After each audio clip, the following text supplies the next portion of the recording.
Welcome to Flat Earth Debate Uncut and After Show.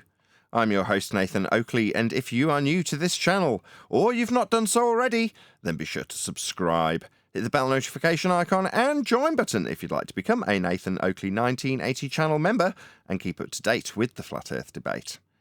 If you would like to support the channel, there is a super chat that runs alongside each of these shows while they premiere, and there's also a Ko-Fi, Patreon, crypto and thanks button in the info box below the video. Speaking of Patrons, I'm going to do a quick shout out to all of you who do support me on Patreon. So, a massive shout of thanks and appreciation to Chris Wouters, Mr. Amish, Sensual Goat, Mitch Kennedy, Rod, The Names Burley, Twadwazzle, Jason Hornsby, Christoph Fournier, Flat Earth Travolta, J Mels24, Unimento, M Iron26, Endless, Golden McKeon, Retro Bill, Level Plain Poem, Canna Bear, Michael Kahn, John Kays, Patrick Gunnels, Banter, Mel B. Styles, Harry Blade, Mobile Max 777, Rob W., Del West Watson, Unbelievable Productions. Oh, I can't see the rest of my screen. There we go. Blue Ridge Ranger, Abraham Mohammed, Skeptic936, Life is Short, Texas Mike, David Wayne Foster, and Dank. So another massive thank you to all of you for supporting me on Patreon. Now I will hand over to whoever is in Discord and Google so you can enjoy their dulcet tones while I set up for today's live show. Yeah. Particle so collider. it's called Operation APEP.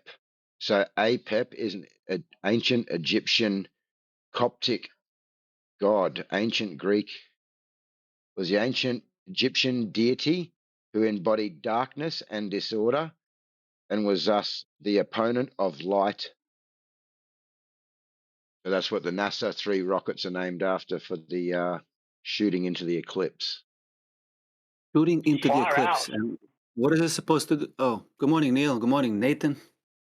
Morning. Well, their claim is that they are going to measure the temperature variances when it turns dark, when the sun's blocked. But yes, NASA's going to shoot 3 rockets into the shadow of the eclipse. The name of the operation is APEP, and Pep is the name of an ancient Egyptian deity who embodied darkness and disorder, the opponent of the light. Do you know where they're launching these rockets from? Let me have a look. Come on. We'll launch from Wallops Flight Facility in Virginia. And at what time is the fireworks? The disturbance in the ionosphere created when the moon eclipses the sun. Yeah, sure. It's not too far away from me. I should be able to see the rockets at least then. The sounding rockets will launch at 3 different times, 45 minutes before, during, and 45 minutes after the peak of the local eclipse in that location, Virginia.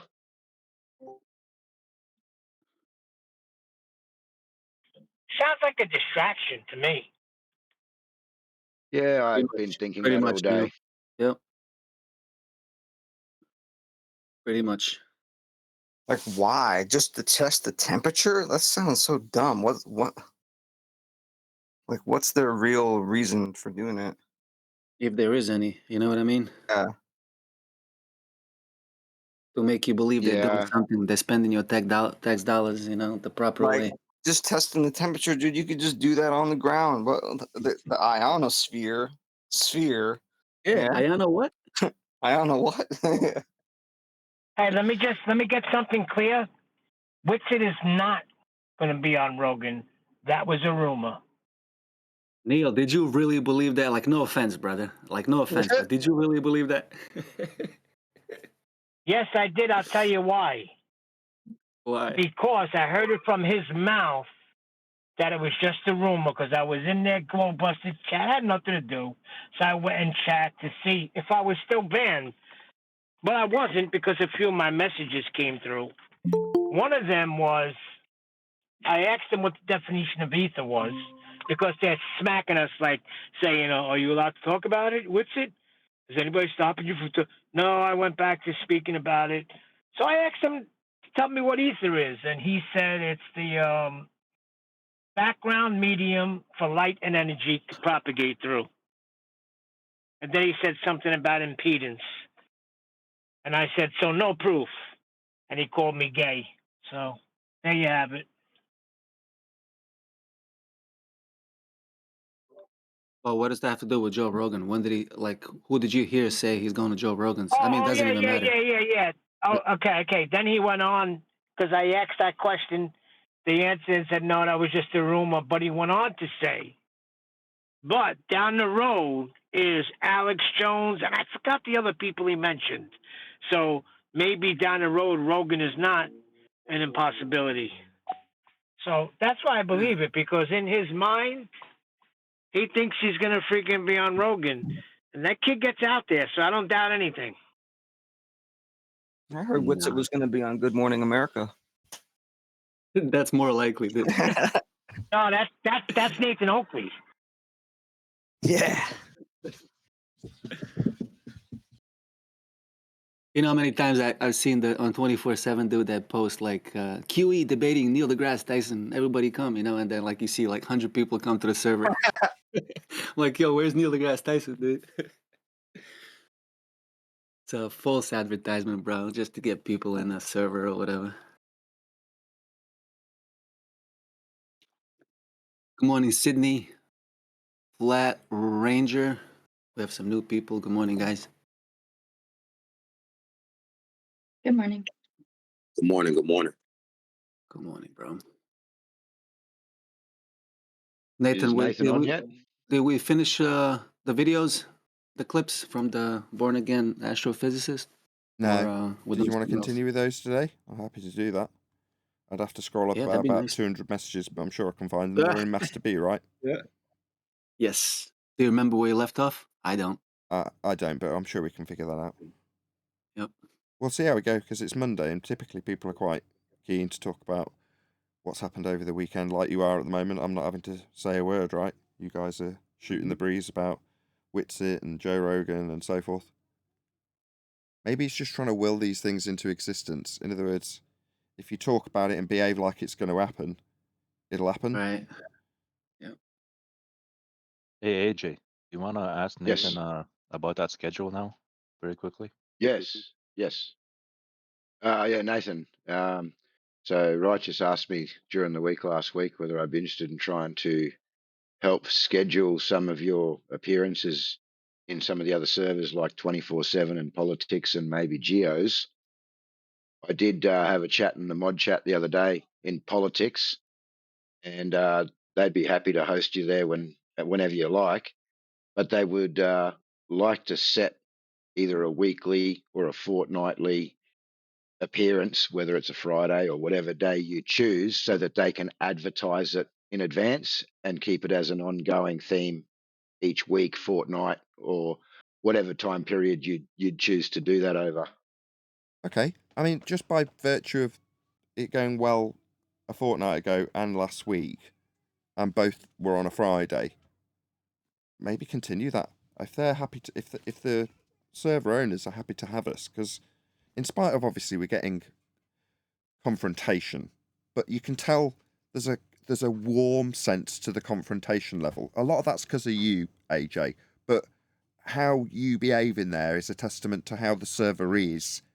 So I'm not saying it's because of you, although it is directly you that's doing that. That's still me. When I say the server's given us a warm reception, you can take that to you personally. You can take that two ways. Well, I'm doing all the work. I'm making this server what it is at this very moment in time, right? Could be your attitude, but you've got the leverage to be able to do that in there because it's geared in a certain way that allows you to be that way, right? So from that perspective, when in both instances, last week and the week before, I kept on saying, we've got such a warm reception, even though I'm being confronted, which might have sounded a bit odd. When I listen back, I'm like, that might sound a bit weird to the audience. It's like, no, it's a vibe you get from somewhere, even though you're being confronted. There's a level of control, that's a level of order, that's the word I'm looking for, that's been maintained in that server. So definitely, if they're happy to have me on a Friday at the same time as we've been in the last couple of weeks, I'm happy to keep that going till they get sick of us, if I'm honest, because the comments have said it all. We really like your appearances in Politics server, and given that we've been trying out 2 or 3 or 4, whatever it is, servers, the one we've landed on that seems to be the most receptive and get the best audience response is Politics. So maybe we should go in there on a Friday. Yeah, no problems at all. No, I appreciate that. And no, it's definitely not just me. We do have some great mods in there, and we constantly talk. We've got our own channel. We talk all day. We've got our own banning channel, so everybody's aware of what's going on. Everyone has a role to play in there. You can tell it seems like a well-oiled machine in politics server, and as well-oiled as you know when you jump in someone else's car and there's squeaks and rattles that you don't like and aren't familiar with. Well, everything's got its squeaks and rattles, but the squeaks and rattles in politics server are the same as the ones in FED server. It seems a very oiled, nicely running smoothly machine, so I like that. Yep, no problems at all. And if you ever want to go to the original 24/7, we can arrange that as well. But I would suggest, again, advertising that in advance, because since the politics server is usually the busiest server, everyone tends to sort of flood over there, and at times our original 24/7 can get a bit empty.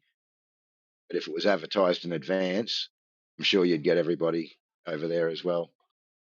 But that's up to you.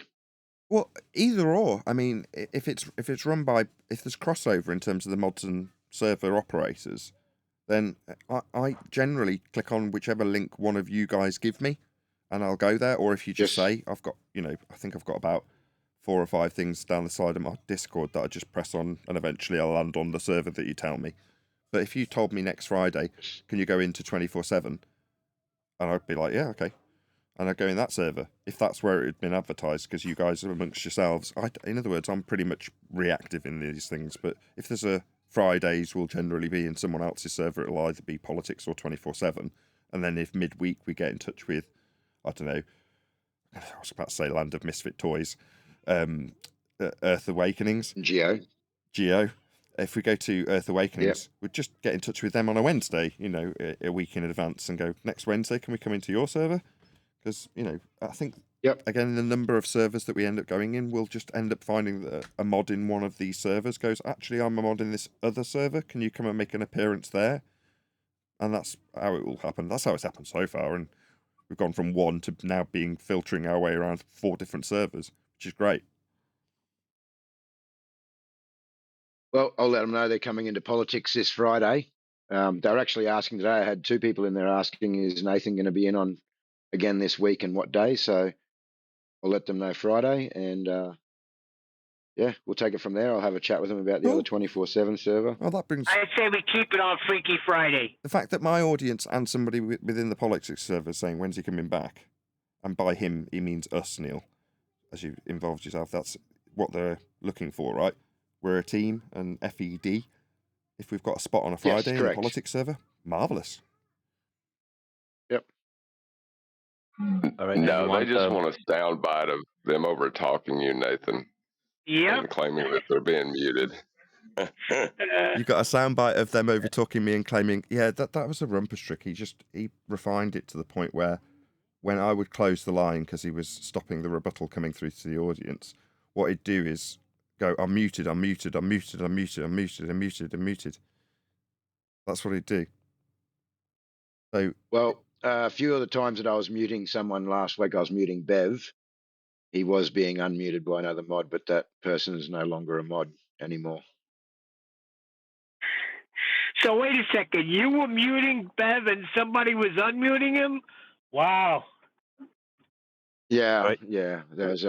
But it sort of came out that this guy was sort of supporting Bev, and there was a bit of back and forth, and he's no longer mod there. He's asked to be removed, and he's followed Bev. So, and after Friday, and even during Friday, if you're still following Bev, you got to get yourself checked out. Go to a doctor or something. What I found was amusing the last visit to politics was some of the people who are familiar with me still leverage the "you're muting me" accusation. It's like I have absolutely no control in this server, none. So you can hear me not responding, if that's a terrible way to phrase it. I don't care, but you can hear that it garners no response. Now, 99% of the time when they accuse me of it happening here, I'm not doing anything. I'm not muting anybody in the server. In fact, you can see if I do it on screen, if I go to someone's screen and then adjust their volume, for instance, you can see that pop up. So it's really quite obvious if I'm going into the server and muting somebody. Now, in terms of what my lines do when I gate out various people and use talkover and various different things to keep the show audible, right? That's different, right? In other words, I can close all lines except my mic if I need to round out the show. I've got to be able to maintain control. But what they accuse me of is closing their line in the server, which is what is common practice for keeping control of a server. But they've used it as a weapon against me. You mute me. It's like, no, in any normal server, you're going to have a certain degree of control exercised by the mods. And in my own server, obviously, I've got the ability to do that. But generally speaking, A, it doesn't happen in our server. Most of the time, people are disciplined enough to keep quiet, if not a bit too quiet. But certainly in politics server, I've got no ability to do that. So like, oh, you've stopped muting me now. No, I'm not doing anything. I'm a guest here too. But they don't get that. But they're just so used to leveraging you're muting me at me. I thought it was quite amusing.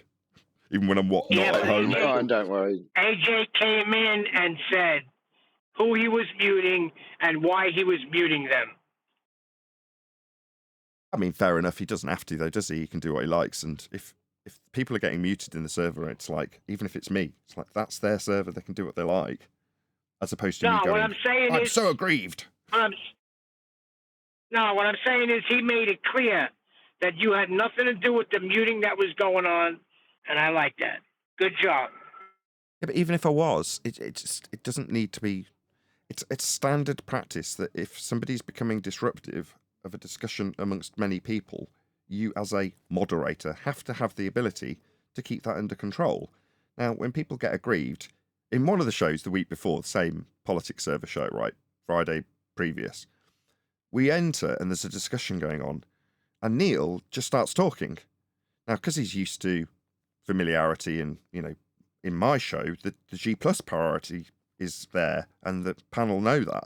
So Neil just starts talking, and immediately we get server muted. And I'm like, perfectly reasonable. Doesn't matter who it is. You've got to shut me up if it's me and my line that's making the noise.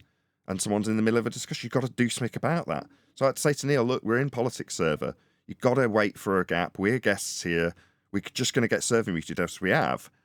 Reasonably so. But I don't want that to happen. In other words, I don't want to give them an excuse to need to mute us, as is sometimes necessary. And Neil, you didn't know, so you just start blarting through someone else's discussion.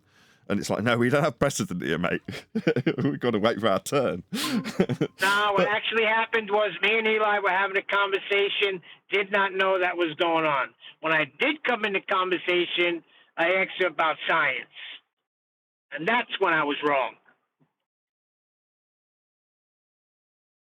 Do you remember the citation I sent you with the pictures of surface level being horizontal and Earth curve mass? You sent me about 25 different, I thought it was on a website that was just listing all the other websites and citations, or was that actually a garnered list that you'd compiled? Google did that for me. That's just Google. How did Google do that? Are you laughing? I don't follow. If you do an image search for Earth curve mathematics, that's just what it shows. No, that's what I thought you had. That's not a revelation to me. Okay, I thought you mentioned that I dug them out. No, that was just what Google showed. That's all I do all day. If we had a show where we were covering Earth curve maths, and I wanted a thumbnail, first thing I'd do is type in Earth curve maths and go to images and see what I can steal and just type FED over the top of. So, yeah, I'll do that twice a day to see if I can generate an easy thumbnail. Most of the times it's into using 3 pieces of software, getting rid of a background, layering that over the top of something else, putting the title in a different piece. I've got about 3 pieces of software to make thumbnails as quickly as possible. Each does a very specific thing. But the first step is normally image search in Google. Yeah, but it seems that you don't even have to try to find the image you're looking for. It's what you're looking for is in every single image. I'm having a separate conversation with my wife about coffee. I'm really sorry. Can you repeat the last thing? Oh, I said the thing that you're looking for, usually they try to hide it, but they can't hide it in earth curve maths, It's in every single image, surface level being horizontal. Right on. You Yes. can't hide that. No, well, it's integral. I'm looking for new words that we haven't already said 1,000 times about this, right? Earth is measured flat being the overall. Go on, Neil. Sorry. You said integral? Yeah, integral. It's necessary. Give me the meaning. Well, integral means it's a cog that if you removed it, the cogs wouldn't turn anymore. It's an integral cog, meaning that it's integrated into the process, and without it, it wouldn't work. That's what integral means. You want me to look up an exact definition? That was No, just me. that's what I was thinking it meant. I'll look it up, as you've now asked. One of those times Like when you say a word, if you... Go on, sorry. Yeah, it says necessary. Like gravity, I just found it. Sorry to talk to you again, John. I just found it. Integral, necessary to make the whole complete, essential or fundamental. There you go, Neil. Nice word. Yeah, well, we've said prerequisite, we've said necessary antecedent, we've said Earth is measured flat, we've said all roads lead to a flat Earth. Well, we're now at the point where it's so refined where we can say the flat Earth is integral to your Earth curve assertion. That is to say, it's part of the measurement. In fact, it is the only measurement. The only measuring that you'll do involves a flat plane. So, I mean, it makes perfect sense. You've got to relate the world you create to the world you inhabit. If you exclude certain elements, we've obviously covered in a massive amount of way perspective.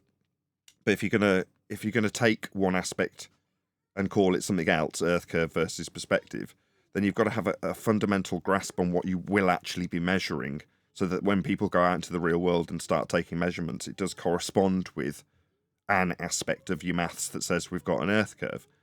Now, if you're savvy, you'll recognise an orthographic view and a hijacking of perspective, or not, depending on why you'd be considering those things. If you're not looking at them for your work, you might not consider that there should be some bias applied to it when it's claimed to be science or whatever they'll call the maths. But ultimately, to get back to John's point, you can't get away from the necessity for a flat Earth. Now, in previous shows, I've suggested that this is the reason we've not been censored out of existence. If it was a particularly egregious subject with Bigfoot, they could very easily just draw a line through Bigfoot content rather than under it. And that would be it for Bigfoot content.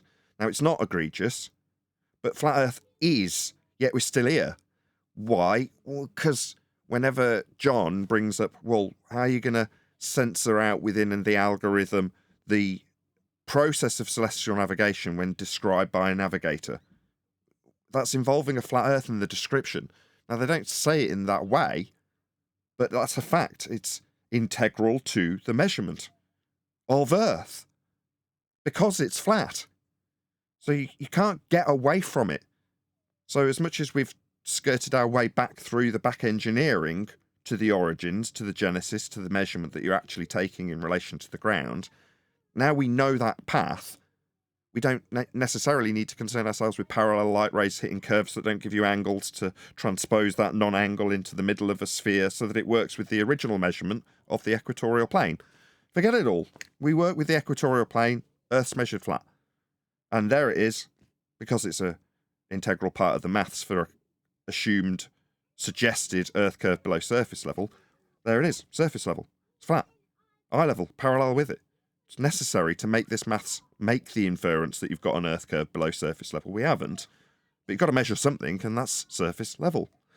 Can't get away from it.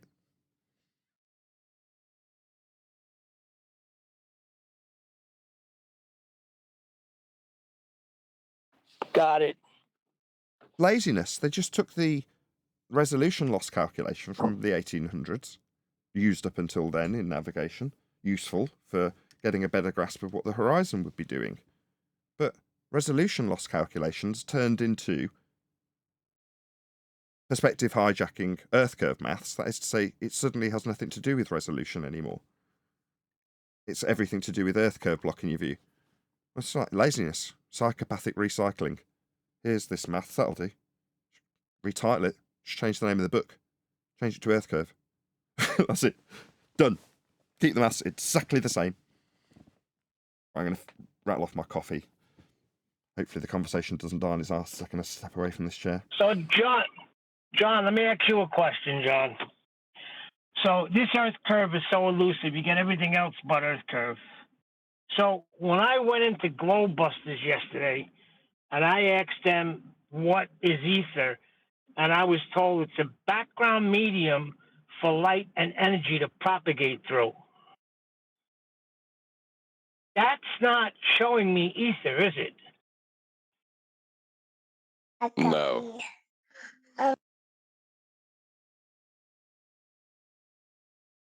It is showing you that they have a fundamental misunderstanding of the mathematics of wavelength. And then Jiren says, listen to what he says. He says, he brings up the ether. Then he says, people accuse me of it, but I never even talk about it or bring it up. When he just brought it up.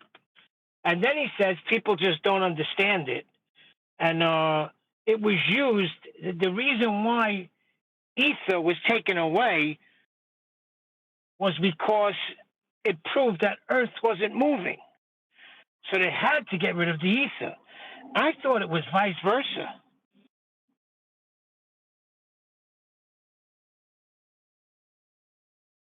I don't.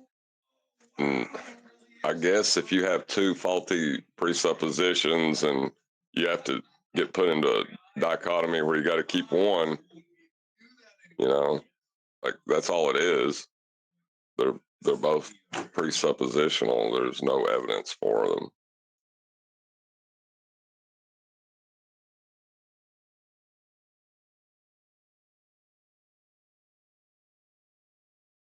Yeah, he claims he had a win and nobody would debate him, and he just shuts people up. But meanwhile, Adam read some of the comments he got from that last debate he was on.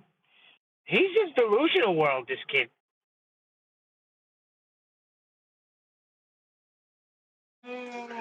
Jaron? No, Whitsitt. They were going back and forth. Jiren sort of like introduced him and asked him if he was told that he shouldn't talk about ether anymore. A little smack at us. But we never said don't talk about ether. Oh, I'll say it. Don't talk We about just ether. said It's stupid things you could garbage. prove. There you go. I'll put that on record. Don't talk about ether. If you want telling what you've been told, I'll tell him. It's garbage. You can't prove it. It makes us look stupid. They use it against us. They use it to validate gravity. There you go. I've done it. I'll put it on record. No worries. Don't do that. It's stupid. There you go. Excellent. I sort of said the same thing. Speaking of gravity, that's another one that uses the inertial plane to assert a downward bias. Yeah, you'll need a flat earth for that. Yeah, they don't want to talk about that. He wants to talk about his illusional, stuff that it's there, but it's just a background medium for light and energy to propagate through. And if you had a vacuum and take out all the air, what's still there? Still got something there because it can't be nothing. Because that's just stupid. There was a guy in here a couple days ago talking about I'm sorry. Go ahead, Bushel. Oh, there was a dude in here a couple days ago talking about electroculture, like growing plants with copper wires or whatever, and he said that it used the ether. Because what's ether? How's it using it? Like the atmosphere, I think he used it like atmospheric energy, and you stick copper in the ground and up into the air, and then the copper makes some kind of connection with the ground and makes the plant grow faster. It's ridiculous. I don't believe Even if it were true, how does that use ether? Because that's what I'm saying. It sounds like it's air. Yeah, I don't know. That's what he said. Like, I'm not denying that an electropotential could help a plant grow. I don't know that, but I do know that the electrical potential is between, high micro states and low micro states, not a background medium. Where are these high atmospheric- microstates and low microstates? In the air. Where Let's are talk- they? Talk about dispersion. Yeah. Thank you. So when they say there's like electrical there's energy no in the air, Hold on, John. Go ahead, Bushel. so when they say there's electrical energy in the air that can be harnessed, are they giving like a silent shout out to ether, or is there actually like Hijacking some something kind that's of- true. That is true. Ah. There's yes and no. It's not how useful it is a different matter. You could argue it has potential, and not potential as in a wind-up clock potential energy, as in there is a certain amount of is it very, very, very low voltage, or is that correct? It's very low amperage and very high voltage. But it's very, there is absolutely no amperage, and the voltage differential is barely measurable.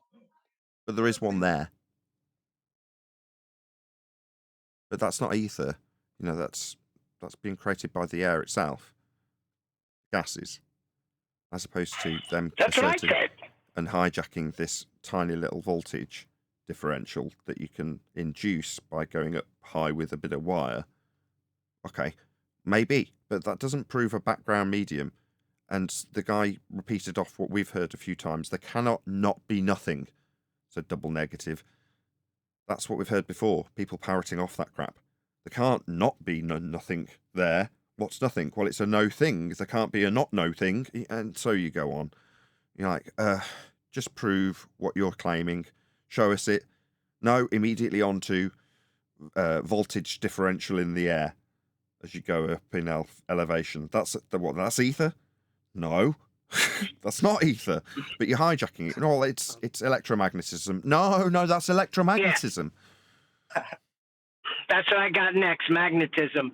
So what I said was they called me some sort of Nathan Oakley fanboy. Anyway, whatever.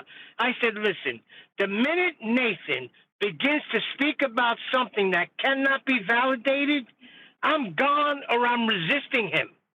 Yous are the fanboys, because why do I got to come in here and resist this, and yous are all going along with something that can't be validated? Did you not hear what this man just said? I was watching Modern Family. I say I was watching it. I was actually playing a game while my wife was watching it. But one of the gags came through while the eldest daughter's boyfriend is a bit thick, and they get to meet his mother because he's got her pregnant. So the mother turns up, and she's a hippie, but a very famous ex-model hippie.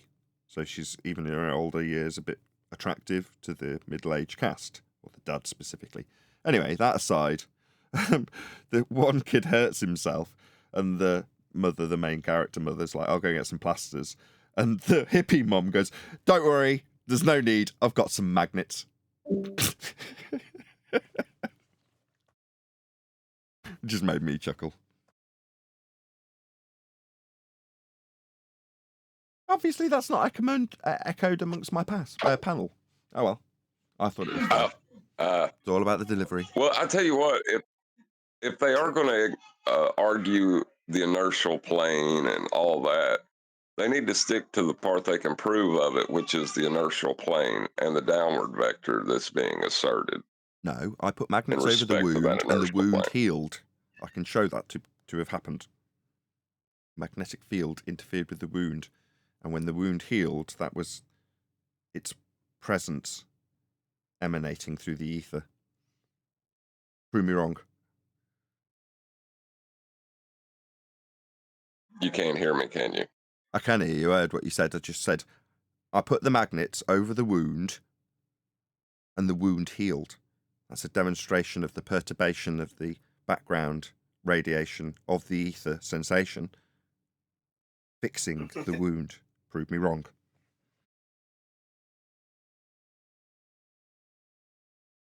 See? Done. Proven. See? Just a little bit of bullshit with a little false comparison and an example in physical reality. I can conjure the ether. So easy. Just throw in a few extra long words, perturbation, manifestation. Throw them in. People will suck that shit right up. I love it. Oh, was that a claim? It's at 50. What, the people will suck that stuff right up? Yeah, they do. We've watched it. People want a replacement bullshit for their bullshit they found out was untrue in the globe. Ether offers it them. Sometimes you don't even need answers. You just need the promise of answers in the future. You don't even need technology to show that you've got some merit or use to the bullshit you're peddling. Sometimes just the promise of a technological advancement in the future is enough. I find it quite pathetic. It does sadden me, if I'm honest. There's so much enthusiasm I can have for this subject and do. It's one of the things that truly saddens me. The ease that people are put back on the beaten path just saddens me. I don't know what else to say. Dude, and But, then they like- accuse you of being anti-progress. Like, oh, you don't want to know about infinite energy and you're just getting in the way of the future of technology. Do you know where most technology comes from? Scientific advancement. Yeah? So you tend to find that No, That's what I was about to say. that technology is born out of people figuring the cause of something they've observed in nature and gone, I wonder what caused that to happen. Then they figure it out, and then you find technology will come off the back of that. Well, people have Right, mistaken. like the crystalline diode structure of your iPhone and smart devices. That was from the use of semiconductors working in correspondence with electrical charge to give you images. That's quantum mechanics. That's not ether. Yeah, that's quantum mechanics at its absolute essence. That's where I was going with that. Thank you, because you gave a much better summary than I would have done. Precisely. You go from... Guy, we have a show here called Quite Interesting. It's hosted by somebody relatively famous called Stephen Fry. And he explained this really well once to the panel, saying when you explain scientific experimentation to somebody, it is baffling. Most people won't understand what you're explaining to them. But 10 years down the line from that scientific discovery, he's talking about real science, you end up with technology off the back of it.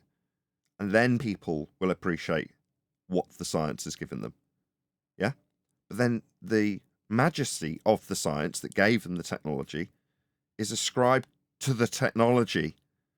And then people who faff, and by faff I mean it could be troubleshooting. They might have something that's actually reasonably useful and it just doesn't work properly, and they have to go through the process of troubleshooting it to make it work properly.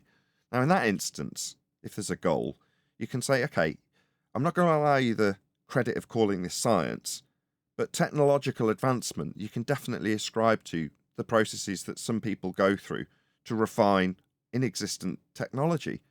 It's not science, and it's definitely a worthy endeavour. But sometimes people will convolute the process of science, which is observe natural phenomena, and then establish the cause of it so you can have technology, with pissing around with technology and calling it science because you're looking at something that might be occurring in nature or trying to explain something that you assume will happen in nature. There can't not be a background medium, so we're going to fiddle with this Michelson-Morley experiment to validate it. You're like, no, you've got it the wrong way round. You start with a phenomena, you figure out why it happened, and off the back of that discovery, there's a good chance that you'll have technological advancement when people find use for your discovery of why something in nature occurred. But our opponents, who will then, as you've put it, was it Bushell, decry us for trying to halt scientific discovery. It's a bleeding outrage. They don't know what science is, and that's why they charge you with that. If they knew what science was, they'd understand how every single technological advancement has had its heart in scientific discovery, and therefore the power of scientific discovery through systematic experimentation based on hypothesis, based on natural phenomena. But they don't know that, and me trying to educate all of that side of this discussion, that's Whitsitt, who's not so bad, he does get this. Jaron certainly doesn't. Dave Weiss certainly doesn't. Dave Weiss specifically shut me down when I tried to teach him it. Went out of his way to not know this. But there we go. That's the problem we're up against. If they did, they wouldn't be punting ether because they'd know it has no scientific validity. But that's where their table's been laid, ready for the feast of nonsense to be laid on it in the form of ether. Because that's all I see this is now. It's just something else that's been injected into our flat Earth narrative to give our opponent the edge, to give them the advantage when they need to argue about gravity. That's really all I see it for now. I don't see it as anything useful, and it isn't. Right, because if you try to argue that there is a within the bias of down, that it's a this downward bias that doesn't exist. If you try to argue that it's caused by electropotential or anything like that, you're going to get destroyed because there is no directionality to that charge. It is just where the potential difference lies. So it doesn't matter. Like in a thunderstorm, there's there's a lower potential in the sky. You'll see lightning go up. That doesn't mean everything floats in a thunderstorm. They'll destroy you if that's where you want to go. But that isn't where you'll end up, because they'll end up. Bushel, can you mute if you're not talking? They'll take you to their belief in their downward bias and use your claim to affirm it and get the argument onto their gravity. Because if you haven't got a downward bias to overcome, i.e. there isn't one, you're going to be arguing within that framework. And it doesn't matter to the globe believer if you agree and you're ascribing it some unprovable electrostatic, incoherent dielectric accelerative force to the downward bias we don't have. They'll just side with what they're familiar with. Oh, right, there's a gravitational pull. Pseudo-Riemannian force space-time bending has created a gravitational well to create a non-force that we can think of as a force that's holding us to this ball in a sky vacuum. What you say? Incoherent dielectric acceleration. I didn't hear the rest of the words. They came too quick and were too long. Just gravity, mate. That's where that argument, that argument in false dichotomy ends.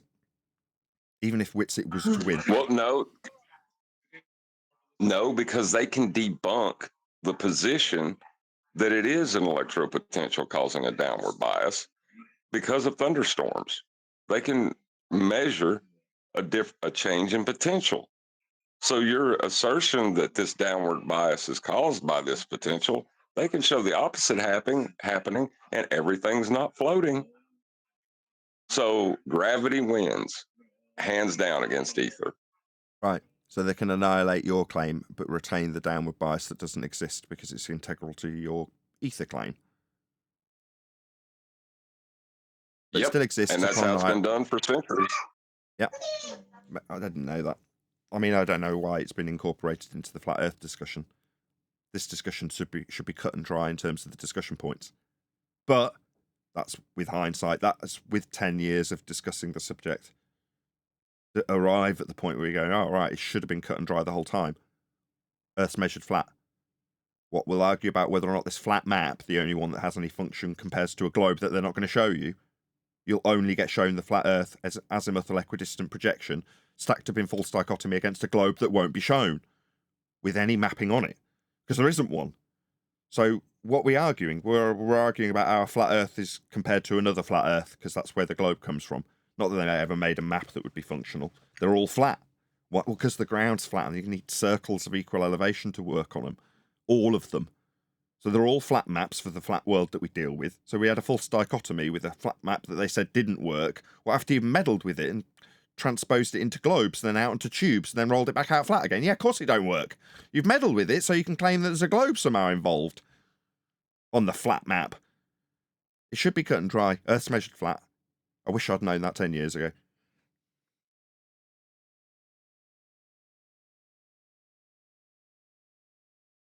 It's a conversation killer for sure.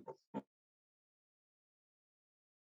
it's a debate killer, isn't it? You no longer need to justify your belief, and half the fear that we faced for 10 years was having to justify our flat Earth belief. And starting the argument with, how does your belief in a globe stack up against my belief in a flat Earth? It's like, nah. If I'd have known that 10 years ago, my opener would be, your globe belief is based on my flat Earth measurements.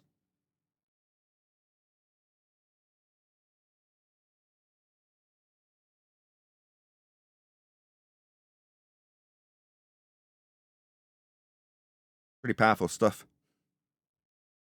Instead of that, I entered into the arena seeing Mandela effect and clone centers and ancient aliens, lizard people. Ugh. That's what I arrived at. Why is this stupid place I'm arriving at?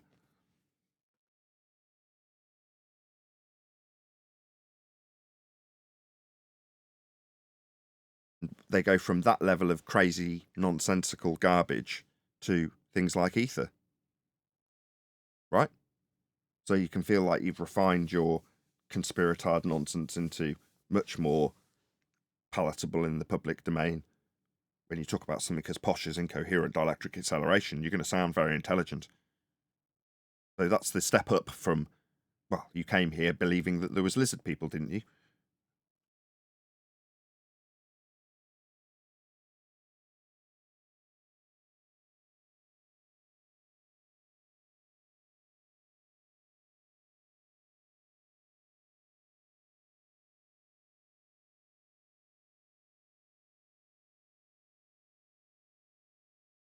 Or maybe not. No one's agreeing. Did everyone get here through a reasonable path? Did no one else arrive through conspiratorial nonsense?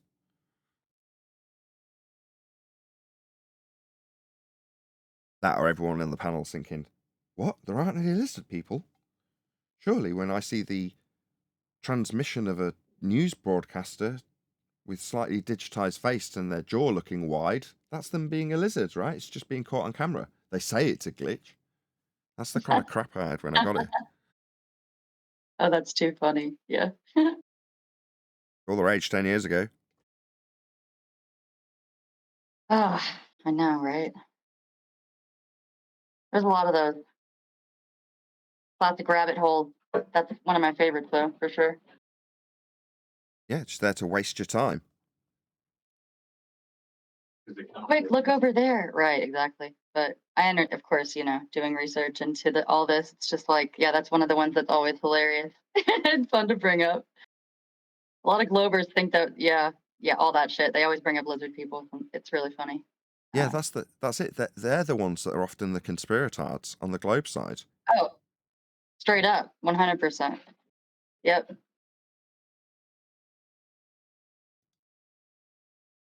Good morning, everyone. Good afternoon.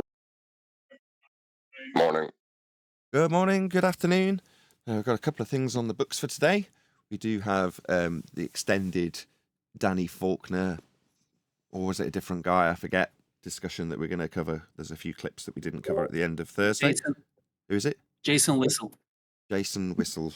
That's the guy. Okay, we covered him last Thursday before we went into the politics server on Friday, so check out either of those two. We'll get to those a bit later. But there's a discussion that we've been having in the pre-show, which we will come back to prior to that, which may take us through the whole live show. We'll see how we get on. But I'm going to ask a couple of housekeeping questions just to keep them on the agenda, so to speak. Right. Any evidence of the distance to the sun?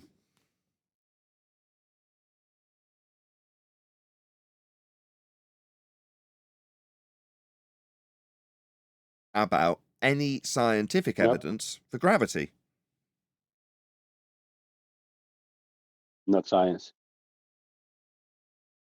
What about any single viable hypothesis from any of the fields of astronomy, cosmology, or astrophysics? Pseudoscience is not based on hypothesis, no. The perfect. Couldn't seismology be included in that? What's the naturally observed phenomena? No, I'm asking, shouldn't seismology be included in that list of disciplines that are used as claims for a globe Earth? Oh, right. As in, could you claim it's pseudoscience? That depends. If somebody proposes that seismology is science, then you can call them on it being pseudoscience because it hasn't adhered to the scientific method. That's where I was about to lead you, not knowing which side you were arguing that from, as you could probably detect. Thank you for clarifying, so I don't have to do that. If you're just claiming seismology, okay, yeah, fine. Seismology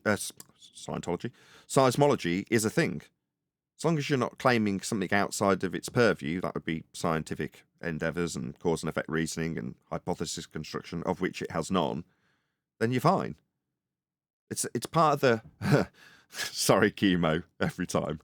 It's that sword that's offered up once you understand what science is. And if you haven't quite understood how to yield that sword, you're going to swing it around and take one of your own arms off. So asking somebody for their scientific prediction or hypothesis or independent or dependent variable simply because they've said a word like seismology, it's like, did they claim it was science? Because if not, why are you asking? It's like, you take it at face value. Not all claims are Well, when you being type proposed as science. seismology in online, every article will tell you how it's a scientific discipline, and it's referred to a lot. I'm just wondering why it's not part of a list. Then yeah, Where you ask for viable hypotheses. absolutely. The Can we definition of put them in the list? pseudoscience is a non-adherence to the scientific method. This is a little bit paraphrased, but in essence, a non-adherence to the scientific method when claiming something is science is by definition pseudoscience.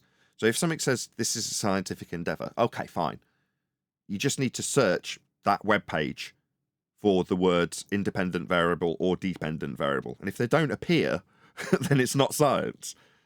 Because it will be absolutely without question, including those two things, because it's your cause and your effect, if it's science. But if they're not, then you can immediately call foul and say this is just pseudoscience. And if they say, no, of course seismology is a science, like I just did, right? What was the naturally observed phenomena? Okay, great. What was the presumed cause of that effect? Right, so the suppositional statement was if this presumed cause of the effect, then whatever you claim is the phenomena in seismology, and the null, if whatever you presume is the cause of the effect, and whatever you're describing is the effect in seismology. What was the experiment? What was it called? How many people validated it? Let's have a look at this science. Oh, well, there wasn't one. We just read this data off when the event happened. Oh, okay. Well, that's step one achieved, maybe. That's not science. Well, a lot of times in those journals, they'll confuse the hypothesis for an explanation and say the phenomenon was the earthquake and the cause was the tectonic plates. So if tectonic plates, then earthquakes. Yeah, if you exclude what offers empiricism to the methodology, which is the null and alternative hypothesis side by side, the empiricism that science offers comes out of the fact that you have a contradictory statement in the prediction. So you actually have two statements. And what John has just described is what is known as an alternative hypothesis, as a statement of truth. So if I say, if A, then B, I can rephrase it with a different intonation. If A, then B! So you go, well, therefore B? If A? Yeah. All right. No. That's a suppositional statement because it goes alongside a null in a scientific prediction. The suppositional statement is contrasted by the contrapositive statement. That is, if A, not B. Now, those two run concurrently in the hypothesis if you're going to call it a scientific prediction. So you have an alternative. I think this will cause that. But I also think this won't cause that. Well, you can't have it both ways. Yeah, so we're going to have to actually validate which one's true. And only one will be true. Either A will cause B, or A will not cause B. And upon varying A, you can see if it causes B or does not cause B. And upon variation, one or other statement will be proven. That is, in essence, why you can describe the scientific method as an empirical method. Once you have a validatable hypothesis, if A then B and null, also known as zero difference result, if A not B, only one can be proven and one will be proven. So you're always proving something if you follow this method. It's very powerful. You can say, I've got an empirical method of proving things. Therefore, when you know that, you can take the words that mean empirical method of proving things, that's science, and ascribe it to just looking at something happen, and ascribe it a description, also known as a suppositional statement, if A, then B. So you see something happen, and go, well, if A, then that B will happen. Seismology, tectonic plates. Well, have you validated tectonic plates? No. Have you varied tectonic plates that you haven't validated? No. So how do you know it will cause the effect? Well, because if A, then B, it's my explanation. No, in science, that's a suppositional predictive statement with the antithesis running alongside. If you're going to call it science, it's very, very specific. But that's not what they do if they want to con you. They'll take this hyper-specific methodology and take one aspect of it, or maybe two, observe phenomena and suppositional statement without the null, and call that science. Because they have got something to watch in nature, something's definitely happening, and here's my explanation for it. Like, no, that's not how science works. You suppose the cause and vary the cause to see if the cause does actually induce the effect. That's science. That's what drives our technological advancements. Okay, why are we discussing this? Why has this all been brought up on the live stream? Why have I gone to the effort of labouring that point with obviously primed questions from the panel and Discord? Well, because there's excuse me, a poison in the flat earth community, a lingering stench of argument that needs propping up in the form of gravity for the globe side of the discussion. And part of flat earth has an adherence to this notion, incorrect notion, that we have a downward bias. Now, this notion is then propped up as a potential advancement in technology, future-based, and a potential answer where you are left with a quote-unquote void, excuse the pun, after relinquishing yourself of a heliocentric belief. And that poison is ether. And it's been suggested that this has been discussed over on Globebusters. I think we were discussing that initially in the pre-show. Neil explained that without mentioning our names, it's been suggested that we have suggested that you shouldn't be talking about this. Now, while that hasn't been explicitly stated until now, I would absolutely, without question, suggest to anybody who is peddling ether, regardless if they are flat earthers or not, that it is nonsense, unprovable, definitely not scientific, has no validation, has no observed phenomena, definitely won't fit into science, and yet is peddled as such.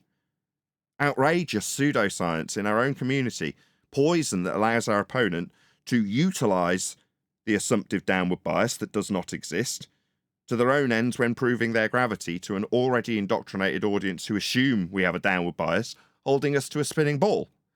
So when us on the Flat Earthers peddle this garbage, useful for them, they get a perceived win even if they lose.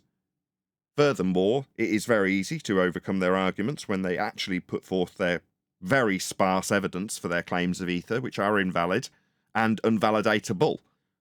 So we just end up looking like idiots when we could be very, very easily winning all the arguments moving forward into 2024. The last 10 years has given us enough armoury to absolutely destroy globe believers if we choose to do so, with a positive, proactive foot forward telling them how Earth's measured for their globe belief.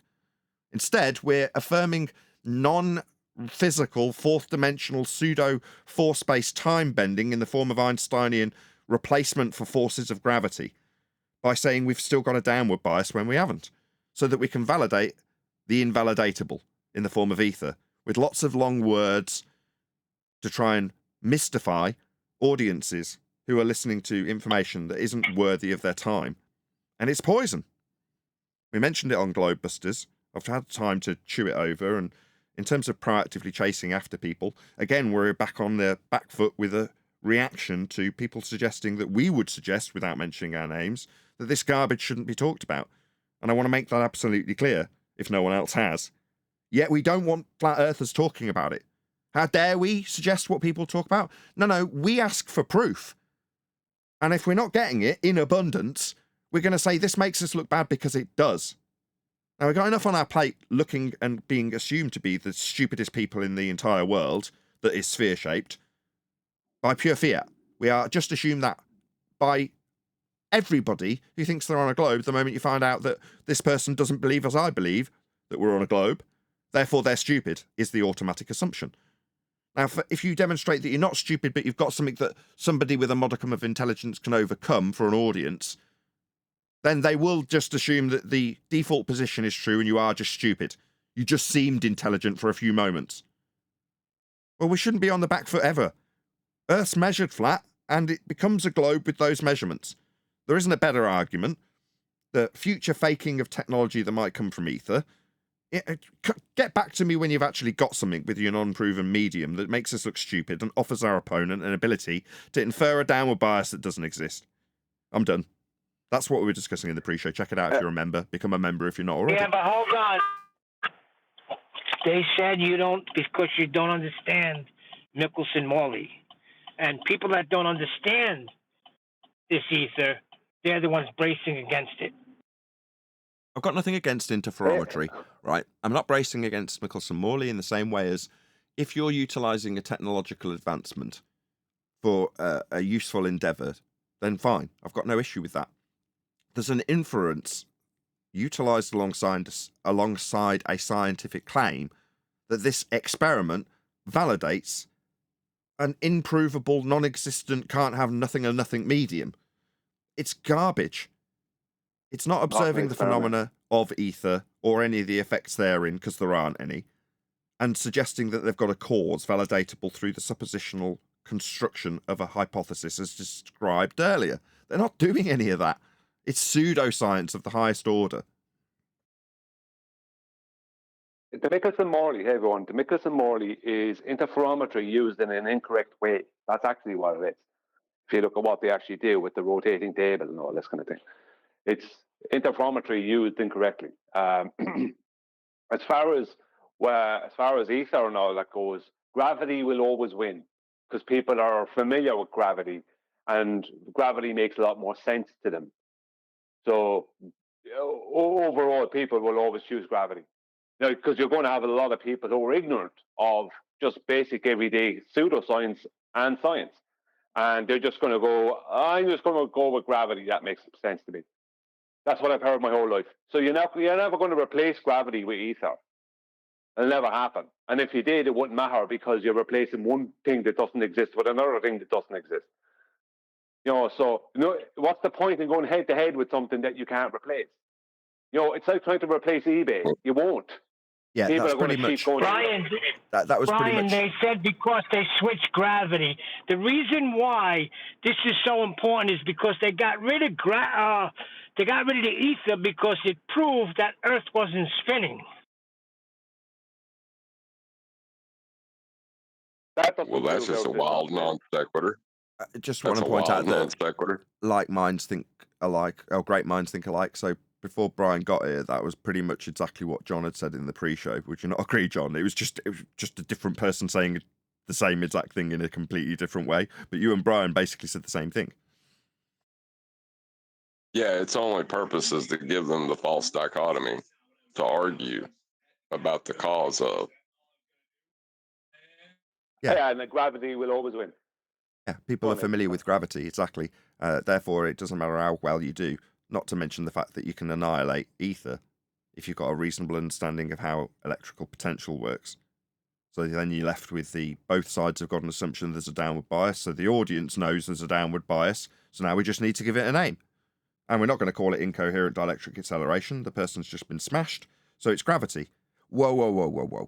Why aren't we standing back and asking if there is actually an effect to observe in the first place? What's that? All things go to the ground. Looks up at clouds, releases helium balloon. No, they don't. Gases don't do that. Gases expand in all directions. They're not going down. They're not poured in from factories in the sky. So, no, we don't have that behaviour. So what's next? The new word is impedance, Nathan. The next is the new word, impedance. What about it? Remember Gilded. Sorry, go on in. Just to say, what about it? We're talking about descriptions in electrical terms that some people may be familiar with and some people may not. But, okay, a varying resistance in a circuit. That's impedance. What's that got to do with ether? Oh, right, well, it's something else I can hijack. I mean, I had to go with electromagnetics, and now I'm having a go with electrical circuits and their varying resistive load. Why?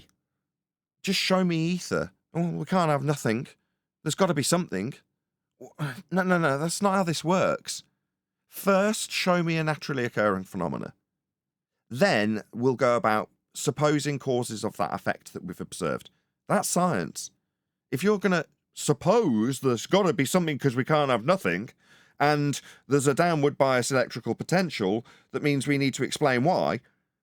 No, we haven't got any of those things. No, step back. We haven't got any of that. Yeah, there's no effects there to be bothered about. We don't have a downward bias to be worried about. And this ether thing is only a pre-assumption based off of people's either lack of understanding or just inability to accept that they just don't know how things work in the world.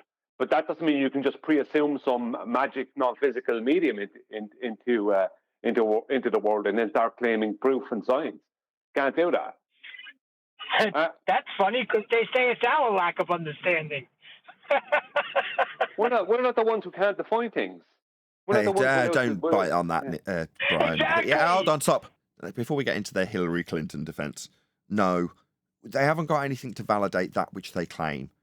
They're claiming science which hasn't adhered to the scientific method, ergo meets the definition of pseudoscience. That is the end. Now, if you want to top that off, you can top it off by saying, as a flat earther, should you not just demonstrate how Earth is measured flat? Because it's the genesis of their globe claim. Furthermore, why would we even mention the globe? If our opponents bring it up, we can show how, and I say again, their genesis is in a flat Earth measurement. That is what we should lead with. Well, it's funny because right after that, they laid that whole thing out of how we don't understand and we shouldn't resist. And they gave a vote of who was on board with ether. And, of course, everybody checked that they were on board. They started discussing flight routes to prove how Earth is not. So, You're breaking up, Neil. We got flight routes. Fine. Again, it's another one where the distortions of maps originally measured with angles to stars, then transposed onto spheres with the latitude system that's measured flat, to then be projected out onto tubes, to then be cut down the middle and rolled out flat, to then describe how flights work on them, are going to have problems. So as a flat earther, taking the position that a map that's only come to fruition because you've measured Earth flat, regardless of the distortions you've induced after that fact that Earth was measured flat to derive the genesis of these systems, you can put it in false dichotomy with someone else's map that they also will be using flat and say is a better representation of the globe. Or they'll use it on a globe simulation that isn't a map, that doesn't have flight paths actually utilised in practical application. And they'll say that is a better representation of the path that is designed to work with latitude and longitude that is a flat Earth measurement in the first place. So we've got false dichotomy on our hands.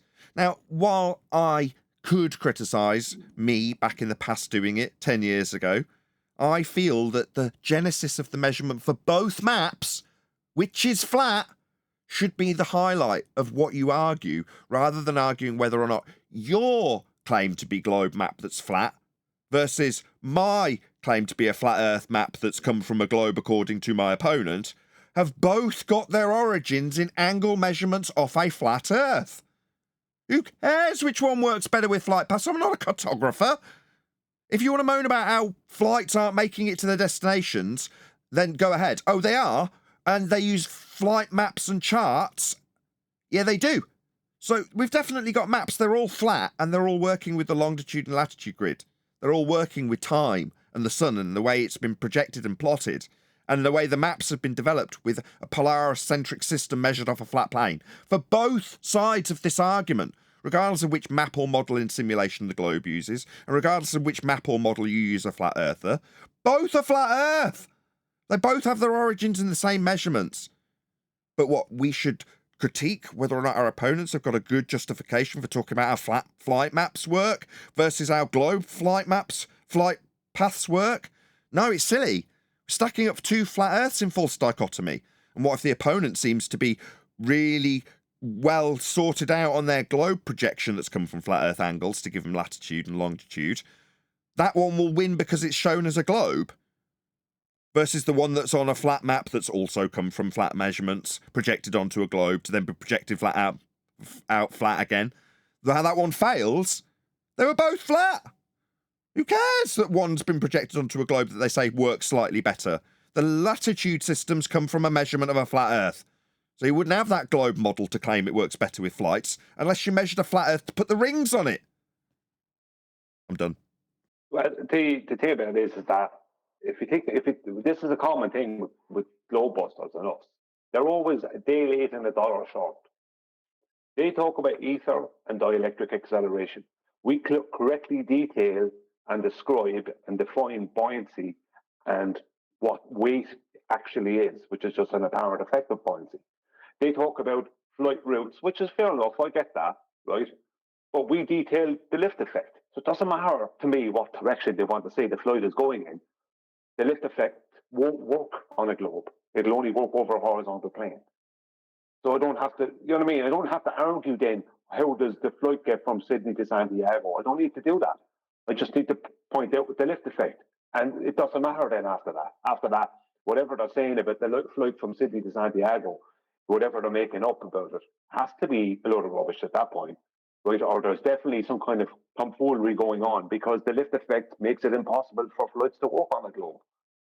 So that's the difference between us and them. We go straight to what is actually meat on the bones, what is going to work, as opposed to something that's fancy and looks good and lots of stuff to go with it, but it doesn't hold any weight, pardon the pun. That's you know perfect. What I mean? When it comes down to it. I could kiss you. You're absolutely spot on. Why argue about how flight paths work on distorted maps that have been projected from globes that have been taken from flat Earth measurements when you can point out how an aeroplane actually functions and isn't conducive with a globe, if you choose to? Now, in terms of how maps do function, they're flat, but in terms of how flights actually function, Earth is dealt with flat. You don't have to look far for them to be referencing and often disclaiming how non-globe shaped it will be dealt with. That's flat. As in, they're dealing with a plane, the elevations are dealt with off a plane, and they're flying above the plane, nose up, not curving down, not flying into a void, opening up ahead of them at 8 inches per mile squared. They're not doing any of that. Those are the proofs of a flat plane, because that's how the aeroplane is dealing with Earth. Well, let's argue about how maps work. Why? They're both false dichotomies. If we stack them up against a globe, with the flight and how it works, none of it involves a globe when you describe how it actually functions. It's the same with maps. When we actually use the map, it's used with a flat plane. When you fly the plane, it's dealt with a plane. When you deal with the heights it's going to, it's dealt with respect to a plane. That's what you should lean on, right, Brian? Not our maps don't stack up in false dichotomy. Yeah, I mean, why lean on what is possibly how a flight is going from Sydney to Santiago, as opposed to the lift effect? How the plane actually flies, what it must do, what they must do to get it up in the air and keep it up there. Do you know what I mean? What they must do to make sure it doesn't career into the ground. These are the important things. Then it doesn't matter what direction they want to say it's flying in or what distance it's flying, because it can only be flying from A to B in a straight line, horizontal. Yeah, it's akin to saying, well, my argument is the Mercator versus the azimuthal equidistant. Okay, fine. Well, if within your paradigm, you've got to say that on the Mercator, you fly off one side and teleport to the other, just for the sake of argument, as that has actually come up in some years gone by. Well, all you've got to do isn't figure out which of the false dichotomy maps works better on the flight, because what, if the Mercator works, we've got teleportation? Obviously not. How does a plane actually work? It doesn't teleport. So that immediately rules out all aspects of your claim. Well, yeah, but my map works better. It doesn't matter how well your map works, planes don't teleport. It doesn't matter how well your globe map works that they don't show us and we haven't got. Because planes aren't nosing down to head towards the void that opens up ahead of them. They're not doing that. Like, they're not teleporting. So how do they operate? Well, with respect to a plane, they need a flat Earth, and that's how they deal with it and map it and work with the latitude and longitude grid and measure it if they get lost and use the stars. Everything about everything they do is with respect to a flat Earth. That's how it actually works. Sorry, I thought you would stop there. No, because there isn't a void opening up in front of them for them to even have to consider it. That's the thing. Planes just fly in horizontals. You know, like they could, they could do acrobatics if they need to, like do jet fighters, whatever. Yeah, but we're not talking about flying. We're talking about going from A to B, London to Berlin, Berlin to Tokyo. You know, Tokyo to Sydney. What are we talking about? We're talking about straight lines. You know, that's how they fly. They don't have to deal with some big void opening up down at an angle down in front of them. You know, they're just holding the same altitude over a horizontal plane. That's all they're doing. Because they can't be doing anything else, as is proven by the List effect. So why argue about what direction Qantas is taking their plane and how long they claim to be in the air and how they're doing it? Because as John pointed out to me before, and I didn't like it, but he pointed it out to me, refracted, is that they're like a Qantas or a private company. They can tell you what they want, and you can't demand them to give you any information. You can't demand that from them because they're a private company. Right, so you're not going to see which charts they're using, and even if you did, all you'd get to see would be the waypoints that they follow, that they program in. That's it. That's what you'd get to see. Most of the information would be dealing with the actual flying of the plane when they get to the airport or the negotiation of waypoints to it. That's it. Even if you got the charts, it probably wouldn't tell you as much as you would hope. But if you could piece together all of the charts, then you'd have an accurate world map. But that's not how the world gets dealt with by people on planes. They get divvied out little tiny sections and they get waypoints. They're like roads in the sky. It's like following a motorway. You go through a particular county and go, I've visited Cambridgeshire. Did you? What was it like? It was a long road that I travelled through. Well, that's what it's like for a plane. They're following waypoints. All of the information would be with respect to a flat plane, though, if you were able to acquire it. Yeah, all the maps would work with latitude and longitude grid measured off a flat Earth. They'd all be a flat Earth prerequisite, like every map ever. The charts are going to be flat. They're going to work on a chart table. Yeah, not just that, though. Like, if you're talking about level flight, you know, as Brian points out, it'll be in relation to horizontal because level and horizontal are synonymous. You know, it's just so everything will be respect to a horizontal plane. Well, it can't not be because the lift effect makes it impossible for a plane to fly over anything but a flat plane. If you want to go from A to B and actually fly there, then there needs to be a horizontal plane for that to happen. Because the lift effect, it can't work. For you to be able to account for the 100% weight, for 100% weight of the weight of the plane, right, you need 100% positive lift. You can't have 100% positive lift, regardless of the wing type, unless you have an above horizontal pitch that's in relation to your airspeed, and that is only so you can fly horizontally. You can't do that. You have to fly with a nose down position all around the globe. There's no way around it. Otherwise, you're flying off into global outer space. Shout out to Pin Puncher. Says just clearing the milestone. Carry on. FED is ace. Thank you for the super chat. It is funny that that's how they claim spaceships get into second law of thermodynamics violation is they get horizontal and that horizontal carries them out into space. Well, you know the thing about the Great Circle route rubbish, that stuff? Well, that's a big heap of nonsense because if you actually look into it, the only time they can actually use a Great Circle route distance, proper Great Circle route distance, is in a very short flight.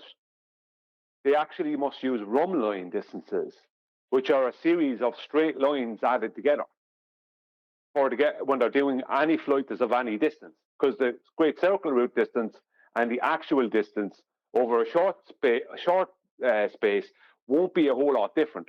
But if you're talking about an international flight from LA to Santiago or LA to London or that kind of thing, then they actually use rhumb lines, a series of rhumb lines, because the circle route distance is actually not going to match it all the time. Sometimes because the circle routes are based off of Great Circle routes are based off of a globe.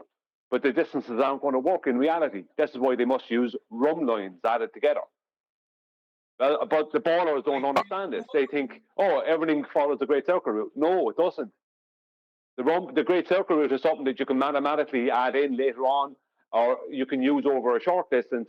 You can't use them over long distances, which are any major flights, which is the real, you know what I mean? Flying from Denver to Salt Lake City, maybe you can use the Great Circle route there, but you can't do it if you're flying from Denver to Toronto.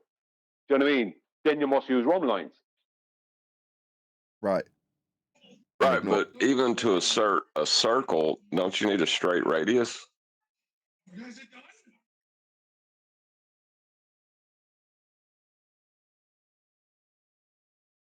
Brian, across the distance. Well, you need, for a Great Circle, you need a measured radius. And radius is always a straight line. That's what you need. But there isn't such a thing. See, they're just pre-assuming. The Great Circle routes are a pre-assumption. There's no evidence that Great Circle routes are even circles.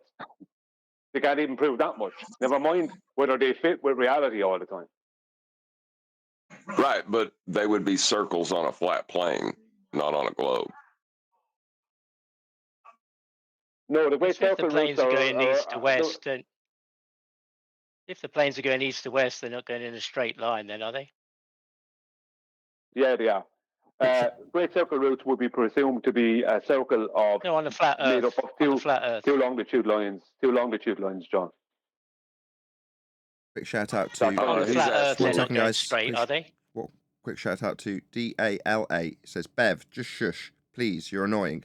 Neil, you were right. Last night, Witsit always water down FE when he brings up ether in debate. Peace to 10th. Thank you for the super chat. On a flat Earth, the planes aren't going straight east to west, are they? On a flat Yeah, Earth. East to west in the Planes compass don't- planes rose don't or fly east to long west on the latitude. map? Hold on.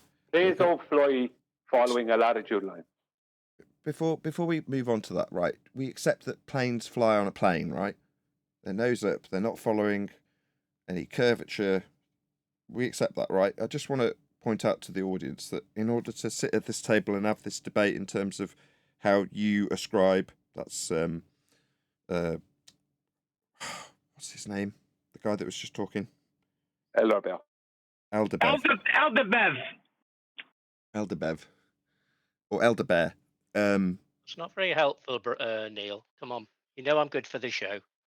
We have a prerequisite. We both must accept that we're flying with respect to a plane, regardless of how we describe how we turn left or right or go straight in this instance.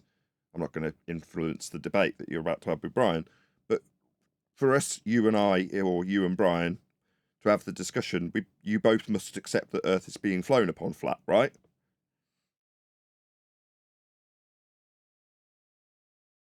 Well, if that's the model you're talking about. No, I'm saying that planes deal with a plane in terms of how they fly, regardless of how we're going to Oh, so describe talking the about maps. the direction, not what they're flying over. I mean, we're talking about the flat Earth. That's what I said. On the flat Earth, are they flying straight lines? That sounds a bit like But double you are speak. talking It sounds about like I'm different about to when get a you say flat concession into the exact way I just described we should do with our audience when describing a fellow show about flat Earth, which is to say, we could argue all day about how maps work and the distortions and what we're doing when we travel east and west. But for us to sit at this table and have this discussion, when you say, I'm not talking about flat Earth, when I say on the flat Earth model, no, you are, but we need to establish that it is a flat Earth model so that part of your discussion isn't somehow tarnishing whether or not we're flying over a plane when that is how planes deal with the ground. Well, I don't know because you don't claim a model. So We don't need a model to claim how planes You fly. said if we're flying over the flat Earth model, but you need to No, agree that they can just be flying, but they're not flying nose down towards a void opening up. And it's disclaimed in how flight processes are done in published documents. That is to say, they fly with respect to a plane. The altitudes are dealt with respect to sea level. It's all dealt with flat. Now, we can argue about the maps, so long as we get the concession that to sit at this table and have this discussion about how the flat maps operate, you've got to first understand that all of the maps have been put into effect with measurements of the stars that are flat, and that planes, in terms of how they actually operate, deal with the ground as flat. So as long as we all understand that, we can then have the discussion, all sat down as flat earthers together, Elder Bear, not with Not a flat if it's earther. on a flat model, as you seem to be inserting, because this isn't conducive with whether or not it's flat. They fly on the world flat, and the maps are all made flat, and the measurements are flat. So that doesn't come into the discussion. See what I'm saying? Well, I was just talking about direction. I wasn't talking about, how the plane is flying up and down or anything. It was Right. just I was No, that's asking fair enough. about on the flat Earth I got that. model. Are they flying in straight lines? Yeah, got that. But to have that discussion, second time's a charm, we must all concede that the way that the plane actually flies is flat, and the way the maps are developed for us to argue about how they work is also flat. As long as we can have that, we can move on. And I know it's not your discussion. I'm saying to sit at this table, there's a understanding that we must all have that Earth is being dealt with flat, and the maps have been created flat, and the planes are flying over it flat. I don't know. I haven't established that yet. Well, why would I'm you just asking introduce whether or questions not it about- would work on a flat Earth model if you haven't established through our means of proving it's being dealt with flat? You would rather put it into a false dichotomy about whether or not if it's on a flat Earth model it'll work. Yeah, pretty much like we gave in the preamble of this live show. Some people would rather take it to a false dichotomy about how a flat Earth map works against another flat Earth map. Because, as I say, to sit at this table, we must have our opponent, are you? Because you're seeming like you want to phrase this like, if flat Earth models work, this map will have us travel straight or not. Nah, we're flying over it flat, and the maps, both of them, whichever ones you stack up here, will all be measured with respect to Polaris and a flat Earth system of angles. So we all understand it's flat. Third time's a charm. What do you mean both maps? Which one? What do you mean? Any, when all. you say that? If we're losing latitude, we're going to be dealing with an angle-based system from Polaris that's measured flat. So it doesn't matter which maps, any of them, if we stack them up and say our flights might work on them. I didn't say anything about a map. I just said, are they flying in straight lines if they're going east to west Okay, on so the flat Earth? maybe a little bit of homework for you assume then. a flat Earth. Could you get us some Sorry? flight charts, the ones they actually use for flights? Could you get us those? Well, I'm just, from what Brian said the other day, that they fly in circles. Could you get us some charts? We could have a look at them. No, I haven't got any Together charts. as- Because together I as spoke flat about the earthers. charts. Nathan, he just told a total lie there because he's the old Exactly. total lie. I never said. I specifically have always said that planes fly in straight lines. See, Well, that's what what I'm he needs asking. to do, Because if they're you following need to the do, Elder compass, Bear, when they, what you need to do, besides stop lying to the world, what you need to do is go off and learn about airplanes and then come back and talk to us. Because I'm not interested in educating you. And you also need to learn about longitude, latitude, and learn about east to west. That's what you need to learn about. And about how that's what compasses I'm here work. to do. Try and learn about it. Yeah. I'm not here to teach you. You do your own research. I'm not interested in talking to a lawyer. Right? You not don't lying. What are you understand how talking planes work. You don't understand how compasses work. And when you're shown to be wrong in what you do think you know about them, you don't concede. You even try to lie your way out of conceding. So no humility. I'm not interested in talking to you. I'm not interested in talking to you. You're a lawyer. We had a discussion about whether the cardinal directions are perpendicular or not. And No, you we said had a they're not. discussion about how you didn't know what You you're said they are talking about. And I locally. showed how you didn't know what you're talking about. I know. You That's said what they we are had. There was no locally, cardinal and then directions. There was only one cardinal direction, not directions. yes, you schooled me on that, and you said that the latitude lines are north south, are they? Got that correct. That's what happened. And now you came in here and just told a and the total lie. longitude lines You are told a lie. concentric You just told a circles. lie. You are not good for any show, right? Why you did I think lie? You What do you mean? have, You think you have knowledge that you don't have. Go off and learn about airplanes and how they fly and what they do, and then come back. No, that's what I'm just asking, Brian. Calm down. You said No, you're not. you said I won't be latitude. teaching you anything. I won't be calming You down, said- and I won't be talking to lawyers, and I won't be teaching lawyers anything. Okay. Lawyers can go Okay, off and well, I do their agree with own that. research and stop wasting people's time with their lies. I don't Well, I'm mind. not I wasting mean, time. I mean, like I say, you said latitude, and I think you meant longitude. So I just want to clarify that latitude is the north-south line. I want to clarify that you understand that the measurement itself requires Earth to be flat. Do you understand What that? measurement is that? Latitude and measurement? longitude.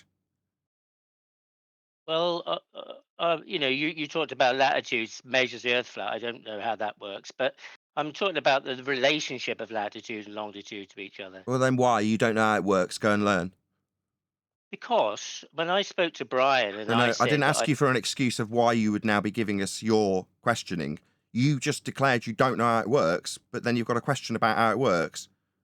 Okay? Now, the way you're phrasing it is to challenge Brian on his understanding, though, isn't it? But you No, don't he know said I how it was a liar. works. He is. I'm not done berating you. You're coming to Brian from a position of ignorance, combatively. And I'm saying it's unreasonable to come to Brian with a position of ignorance and challenge his understanding when you have self-confessed not gone and got one for yourself. That's unreasonable. Both you and Brian told me that if you head east or west, you go in a circle because Yeah, you those do. lines, the longitude Yeah, you lines, do. are concentric circles. No, That's what he said. latitude And lines. Brian said that they are perpendicular locally. And when I No, said to didn't. Brian, well, said if I what I face said. north, That's not what I said. Another lie, right? what did I you said say? to You said they're What I said locally. to you You is can the treat them as compass makes a perpendicular. tangent to a circle. That's what I said to you. You're not able, even when even when I did try and help you with something, you weren't able to take it in, or if you were, Hang on. you must misrepresent it. Why? Right, well, why are you here? Why do you think I want to talk to you? At the moment, Brian, you are talking to me. he's That's the thing. seeming You are talking or to me. trying to attempt to seem relatively,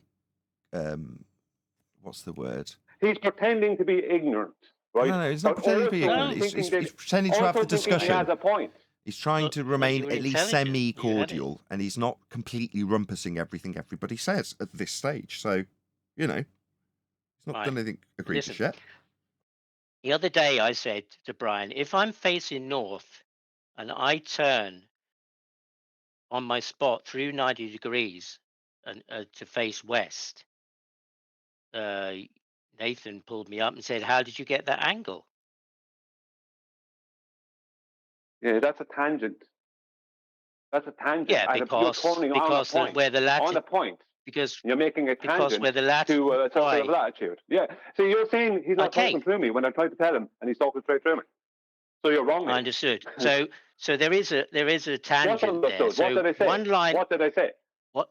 What did One I say? line is Can you straight. tell and Brian? the Brian hang just on, answered listen. you, and he's asking Let me you to just see if I got it paraphrase right. Elder Bear. He answered I you. need to but be you- clear. Could you Elder call me Bear, a I'll try liar again. if I say? I'll try again. You're doing Bev's trick. Seems like you picked this up from Right. Bev. I'll try again. Third All time. right, Brian. I'll Yeah, try sorry, again. Brian. Yeah, Now Brian. you're doing Okay, Brian. Rumpus's trick, thanking Brian repeatedly me through my fourth You keep attempt calling me to Bev, and remove I him. call you He's Brian. become an asshole. He's instantly become an asshole because he can tell he's cornered. Asshole? You're going to let me Not finish the cornered. fifth attempt, I'm asshole? not Or are you going to get cornered. removed? Choice is yours. Fifth attempt, or you get removed if you talk again through the middle of me. Brian's trying to get clarity on that which you rumpused and talked through because he specifically detailed the answer to your question about the tangency. But you didn't listen, so he's seeking clarity on that which you've rumpused. It's a tactic people who lose employ when it comes to a question they don't want to answer because it's devastating to them. Better to talk through the question, because then the question hasn't really come. So I can carry on jabbering because I haven't had to listen to it. Now, Brian's pointing that out while you incessantly go, oh, go on, Brian, go on, Brian.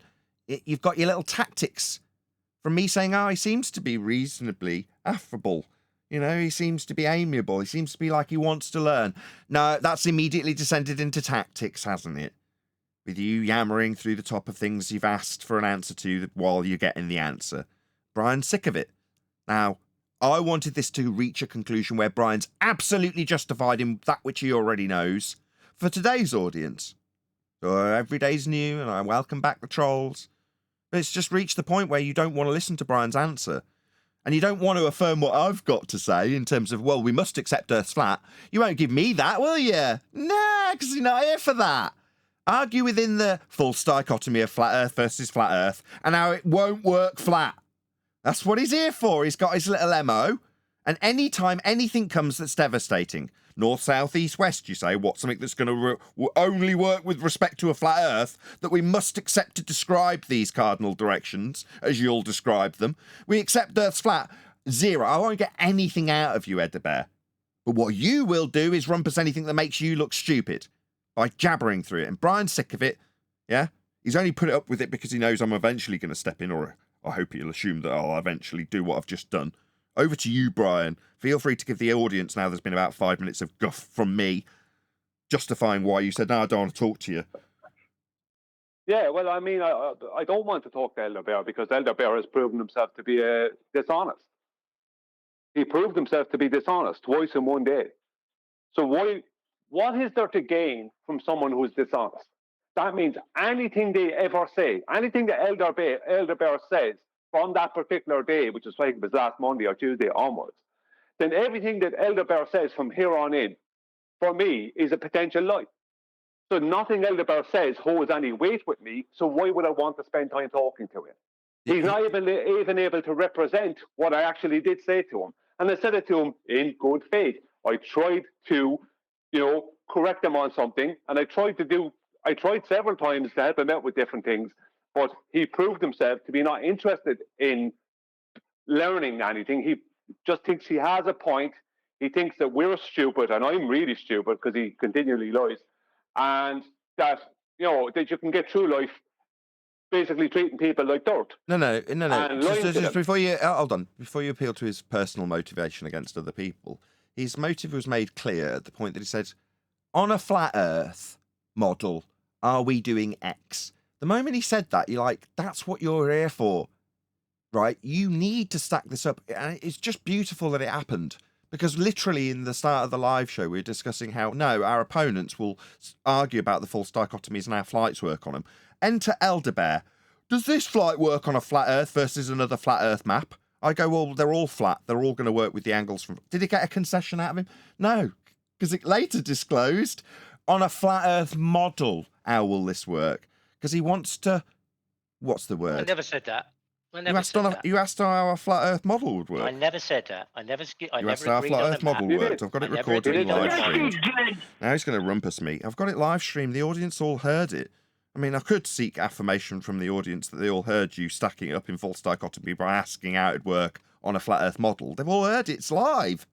But now you're going to lie. I didn't say that. Yeah, you did. Who cares? We must accept it's flat. For these directions, north being specific in the compass in terms of what it actually gives you. North only. Well, that's with respect to a flat plane. The way the planes work is with respect to a flat plane. The way the maps work is with respect to a flat plane. We've given you a load of examples. You've told us you don't know how latitude really works. And then told us I'm not talking about a flat Earth when I point out how it's got to prove Earth's flat with the planes. But you want to talk about a flat Earth, literally the next breath. Yet you don't want to talk about the bits that prove flat Earth. You want to argue about how a flat Earth model don't work according to you. That's your motivation. You said it. The live audience heard. Well, I agree that... Quick, reposition this to make flat Earth not work. Quick. No, I didn't say. I said, how could I call it a model when I know you won't claim you've got a model? That's what I said. I didn't talk about a model. I never talked about a map. On a model that's a flat Earth, you said. I mean, I'm paraphrasing, but that's what you said. It went out to a live audience, Ed Bear. I'm not going to make the discussion about this when I've given you literally 10 seconds ago 3 examples of something that you could concede that we must accept in terms of flights and making of maps with angles that you've had explained to you multiple times. You've not conceded to those things. You want to argue about what you have or haven't said, like we give a toss, Mini Bev, about what you said. We heard it. It went out live. I'm not going to discuss and debate what you actually said, right?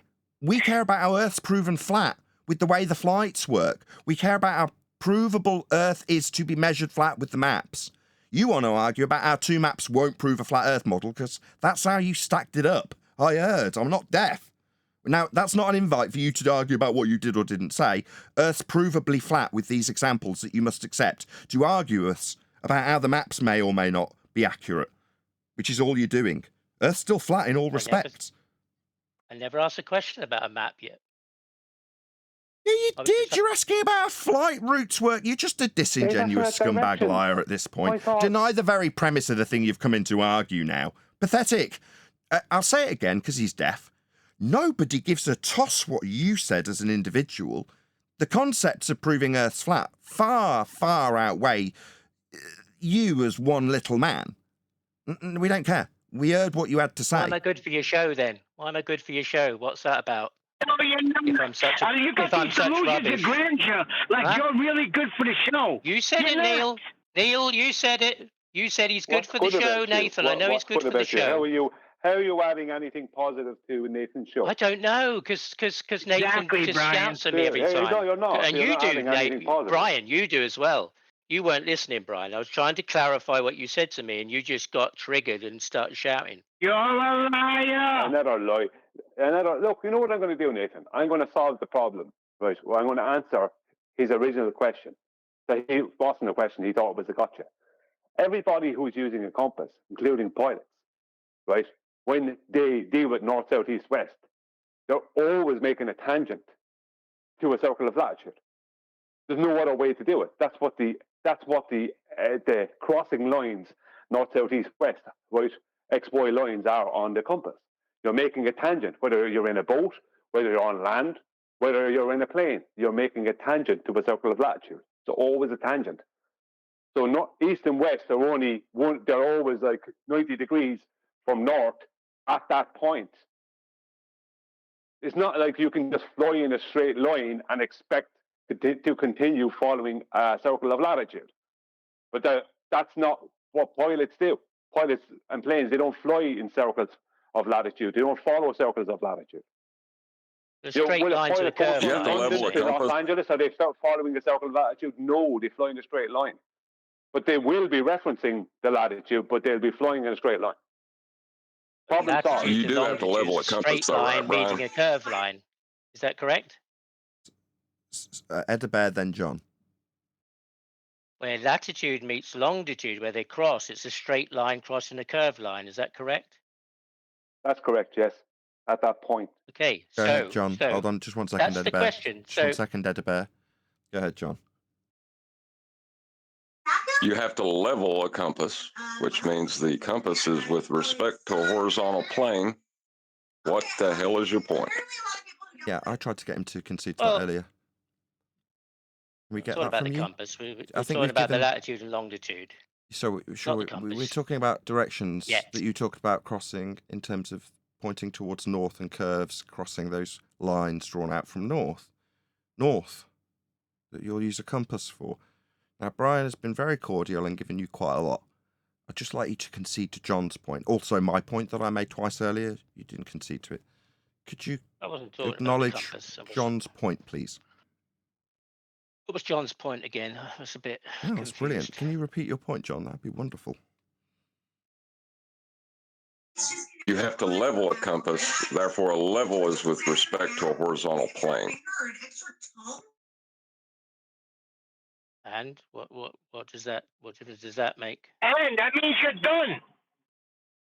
No, because you said the cardinal points weren't perpendicular to each other on the compass. So, that's the part I'm talking about. John didn't mention anything other than it being On the levels. compass, No, that's no what one I'm talking to said Brian on the about. He compass. No one rumpused said in on the with that. I compass. don't know No what one it's said got on to the do with No, it. he didn't rumpus it in with anything. I invited him to put a point to you, same point I'd put to you twice prior. You haven't acknowledged it. You can, yes, you need to No, hold he's it. actually just But you could strawmanned also, it there. He says you could also, so he said something about we're saying something about the compass is not is not perpendicular on the compass. No one said it wasn't perpendicular on the compass. We all actually made a point of stating. It was very specific about stating. I know, that's what I'm that trying it to is get to, perpendicular on Brian. the But compass, everybody's so trying to there's make it no point, confusing. which that will be a tangent to a circle of latitude. At our point. That'd be A flat. tangent, but such a circle touches it at one point. Yeah, tangent to a flat circle, representing the ground that you're navigating. It's all flat. I mean, we're dealing with Earth as a flat plane. Maybe you'll concede to it phrased that way. Will we get anything out of you, Bev? Edabear? Sorry, Brian. Adam. Nathan. People know who I am. Yeah? You are an insignificant nothing, Edabear. Just a carbon copy of some other prick called Bev. Yeah? It doesn't work when you do it. Really. When you do it, people empathise with me because they've heard Bev, they've heard you, and you're basically a carbon copy of him. Meanwhile, with respect to a flat plane, we're talking about directions. We're not getting anything out of you in concession. Yeah? I've put it to you in 5 different ways. John and Brian have put it to you in terms of how planes work, how compasses work, how maps work. You're not here to concede to any of our points, are you? You're digging up little things that you can use as gotchas later against Brian. That's all you're here for.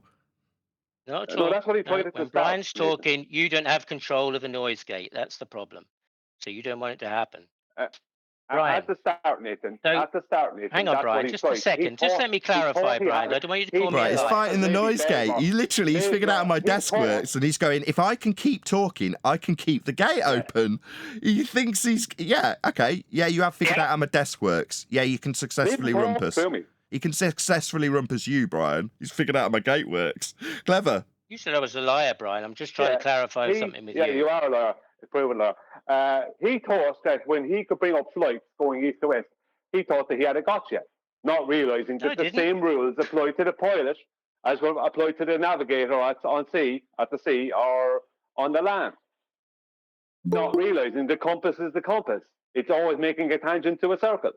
That's what it's doing. Let's So just now he has to rewind a little reposition bit. it, and he's trying to talk to me now. He's trying to reposition his position because he realises his position was the Hebrew rubbish. No, not at all. Nothing to do with that. Elder Bear, Listen, though. go away. You Just were for the a audience, lawyer. sorry, Let's Brian and rewind. Edinburgh, I'm really That's sorry. what you are. Just Nobody- sorry, just for a anything you second. say holds Stop, zero weight stop, with anybody ever. stop, Brian. Got to be able to You take did say that the other day. Edinburgh and Brian, Again, but here please, you can are you stop speaking for to a me. moment? Just for a moment. Just so the audience knows what's going on, because I've just used a few technical terms, and so has How's the Edinburgh. numbers? Have you got more viewers now? Thank you. Do you mind? Yeah. So what Come on, Edinburgh's Neil. figured Neil out said is I was that good. in the gaps, what he's actually doing is talking the whole time Brian's talking. But the moment Brian takes a breath, the gate opens and Edinburgh comes blasting through. Brian reacts. Not He's true. trying to talk through me. What's actually happened is he's talking through them the entire time. Now, for the audience's benefit, the way you know that's happening is on screen, when you see Edinburgh's light flashing and Brian's talking, what that means is he's gated out of the conversation and just continued talking. And then when there's a gap, he'll come blasting through. Brian will assume he's only made that interjection at that point. But no, he's been talking the entire time through you, Brian. He's not listening to a single word you say, basically, is what I'm saying. I know that. I'm only talking out for the audience, Nathan. I don't care what Elder Bear hears or takes in or doesn't take in. He has an agenda. He has an agenda coming in here. And he thought he had a gotcha with the airplane things, not realising if he had thought about what I actually told him and actually listened to it a week or so ago, he would have gone, yeah, that's not a gotcha. But he didn't take it out. He came in thinking he's smart. But he is dishonest. And he is a liar. He proved this twice in the one day. So there's no need. It's not as if I'm trying to character assassinate the man. That is what he's proved. He proved it. It's recorded. It's there. So what is the point in anybody speaking to someone who is a proven liar and deceiver? Yeah, I agree. Anything that person says, I said this a long time ago. Yeah. Yeah, Well, Neil why said are I'm you good for the entertaining numbers. a liar, Perhaps that's Nathan? why I'm still allowed to be here. Good for the numbers. Anyway, Brian, what you said, Brian, was that if you use the compass and you go east or west, you'll go in a circle. You said, right? That's what you That's said, flat, right? So you understand that's flat You plane. are, yeah. If So you understand that's flat. follow the Brian. compass, Hold on. Is You that understand Brian? that's Funny that's voice. flat, right? That would be a flat Sorry, circle. Brian. I'm not talking. Is that you, Brian? I'm talking. Yeah, it's a flat circle. So we're definitely dealing with navigation with respect to a circle that is flat, two-dimensional in nature, representative of the ground we're navigating. Just want you to concede that. I mean, it's only the 7th attempt to get you conceding that we're dealing with Earth flat, measuring Earth flat. And this circle we're now measuring is representative of a circle of equal elevation. That's a completely flat ground that we're about to deal with to navigate it. Just like that, I might say the 7th attempt of a different type of concession. That's a circle that's flat, right? You understand that? Flat Earth, right? You understand that? I'm trying to understand what you're saying, but every time I Well, I'll explain for the audience. We're talking about two-dimensional circles, and those circles that definitely are all flat, they're called circles of equal elevation, and Brian's now going into the tangency with respect to that circle of equal elevation. For a straight line path, obviously you're not going to follow around in a circle. You're going to take the shortest distance. So that's what Brian's trying to explain. But this all takes place on a flat, two-dimensional circle that's representative of the ground. And now, given that this is the 7th, not attempt, the 7th example that Ed the Bear has had, and he's now told me he doesn't understand what I'm saying. Well, the audience does. Do you all understand, audience? We're dealing with 2D circles with respect to the ground that we're navigating. It's a flat earth proof he doesn't want to concede, because that's not what he's here for. But to move Well, forward in they the want more, discussion, Nathan. we must have a flat plane, a 2D circle to deal with. Yeah, and more than that, let's say if a pilot is going from Libreville to Accra, and the both of them are basically on the equator almost, he's not going to fly that little arc of the equator. He's going to go and cut a straight line cord between the two positions. But he'll still be referencing north, south, east, west. He'll just be referencing a latitude that they're not on. You know what I mean? Flat. That's like it's all flat. It's all flat Earth stuff. Exactly. It's all flat. It's purely flat Earth. All flat. Earth all the way. So to sit and have this discussion at this table, first thing I opened with, when I entered the discussion, was we must all concede that this is all being dealt with flat, right? Attempt 1 of 7. Yeah, absolutely. But when the Elder Bear talks about the compass, he's talking about our north, south, east, west. He's always talking about flat Earth. He's referencing and proving flat Earth every time. Yeah. I mean, we've only made 7 different examples. Well, at this stage, you're asking me to concede to something that you haven't adequately proved to me. So that's where I'm at. That's how maps work. You just proved it to us by your words. Sorry. Well, no. This is how maps work. That's why they are all flat. Well, yeah, what would be good, Nathan, would be to hear Elder Bear's standard of evidence. Because I think maybe he may not understand what evidence of proof is. You never listen, Brian. You just, Yeah, that's an ad hom. But So, let's conclude. He's telling you don't listen. standard of No, he's projected. He's done his Hillary Clinton bit. He's done his projection. Now you can conclude, Brian, in terms of our measured flat. Earth is measured flat, via elevation angles to Polaris. Measured flat. That's how you treat it. Treat it without topography. See, Ed Bear, I took the context of measurement. Yeah, you're not going to get me out of this discussion. Yeah, I took the concept of measuring Earth, and in that particular context, Brian was quite happy to concede that Earth was measured flat. I mean, it's not like we've had 16 discussions on the topic when you tried to get a gotcha time before last that you came. Earth is measured flat. Now, that's the same thing that I've tried to get concessions out of you 7 times with 7 different examples. But you don't want to concede to this, do you? You want to stack up how flat Earth doesn't work, right, Bev? I mean, Ed the Bear? I think you make it into a clown show because you don't ever... Clown show, that's an ad hom. No, Earth's measured flat. We've given you 7 different ways of demonstrating that, and you don't seem to want to concede. Now, that's not you being good for numbers. It's us pummeling someone who wants to stand in opposition to the fact Earth's measured flat. And us joining in unity as a panel against you with specific context of how Earth is measured flat. Now, it doesn't matter if we position it another 7 ways to you. You don't want to concede that, and that is obvious to my audience. That is what people like watching. Fundies. You. I think they just like... Yeah, because now what Elder Bear has to do is claim that horizontal and flat are not synonymous. That's what he has to claim. Because he's I wish I could say what I came here to ask about, but or the can't, compass, Brian. He's speaking about a horizontal plane. You're still when we bring up talking to me, I'm a elevation liar, angles, the apparently. Polaris was speaking about an elevation plane. No, he wants But to he's going rumpus you. deny- He's rumpusing Brian with his personal feelings about being called a liar. It doesn't matter that I've told him twice that we're not concerned with him as an individual. We're here to prove Earth's flat, Edinburgh. That's what we're doing. Well, no, he's denying the flat is to try synonymous and find out if that's so, the that's horizontal all.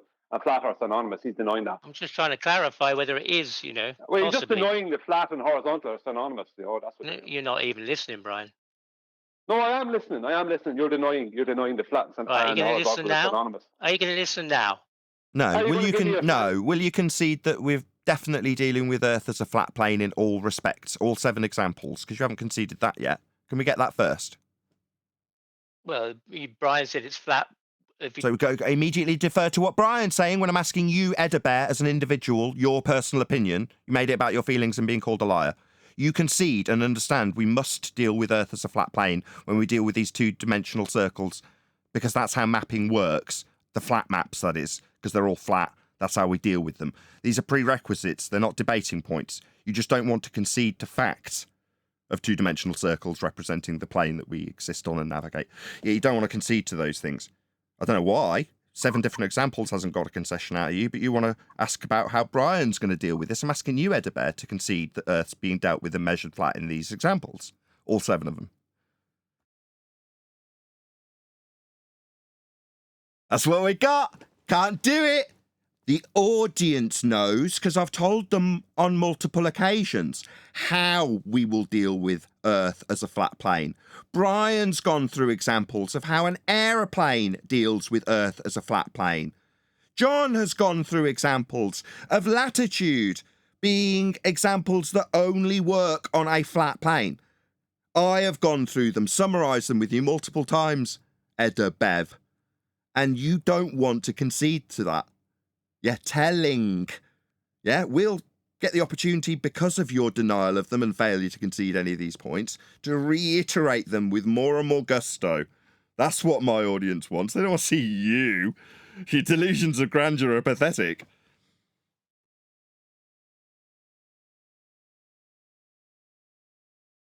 Who's the whipping boy now? Don't Well, tell him Elder that. is denying the flat and horizontal are synonymous. Because when we're referencing flat Earth elevation angles to Polaris, we're talking about a horizontal measurement. And technically, you can call that measuring the Earth flat. You're going to get technical about it. The same with airplanes.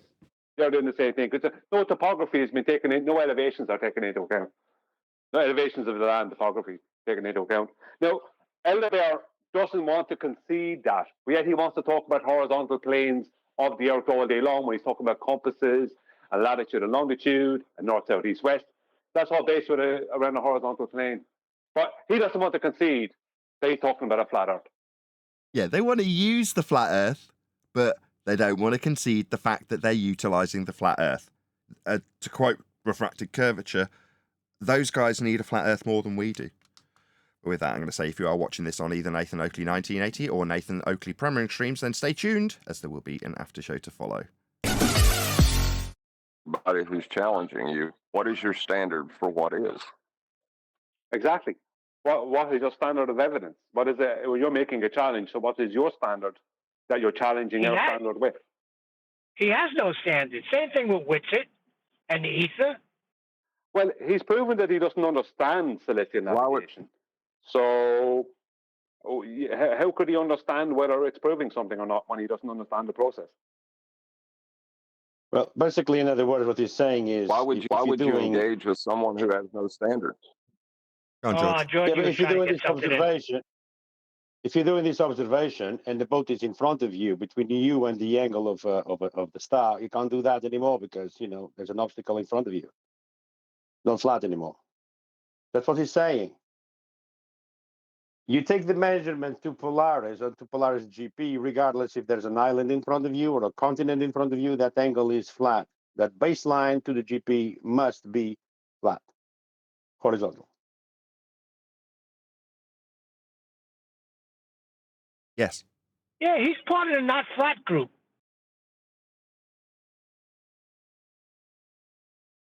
Well, what is his standard of evidence to say it's not flat? I would like to know. What is his standard for how he knows what is? I'm telling you, whatever Bev says, that's his standard of evidence. That's not a very good standard, You think?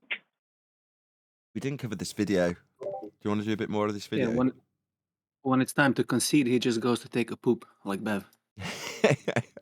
Let's do a bit more of this video. We covered it in the other show. That you and I see, the constellations that you and I see gazing upward in the northern hemisphere is not what our friends down in Australia. And isn't it? Hemi, what now? Hemispherical, begging the question, utilising the celestial sphere, taking a radial value from angles off a flat Earth. That hemisphere. Yeah, you're going to need a flat plane for that. The tip of Chile would see, correct? Right. I mean, some are the same if they're close to the celestial equator, but the North Star, you can't see the North Star from once you get significantly below the equator.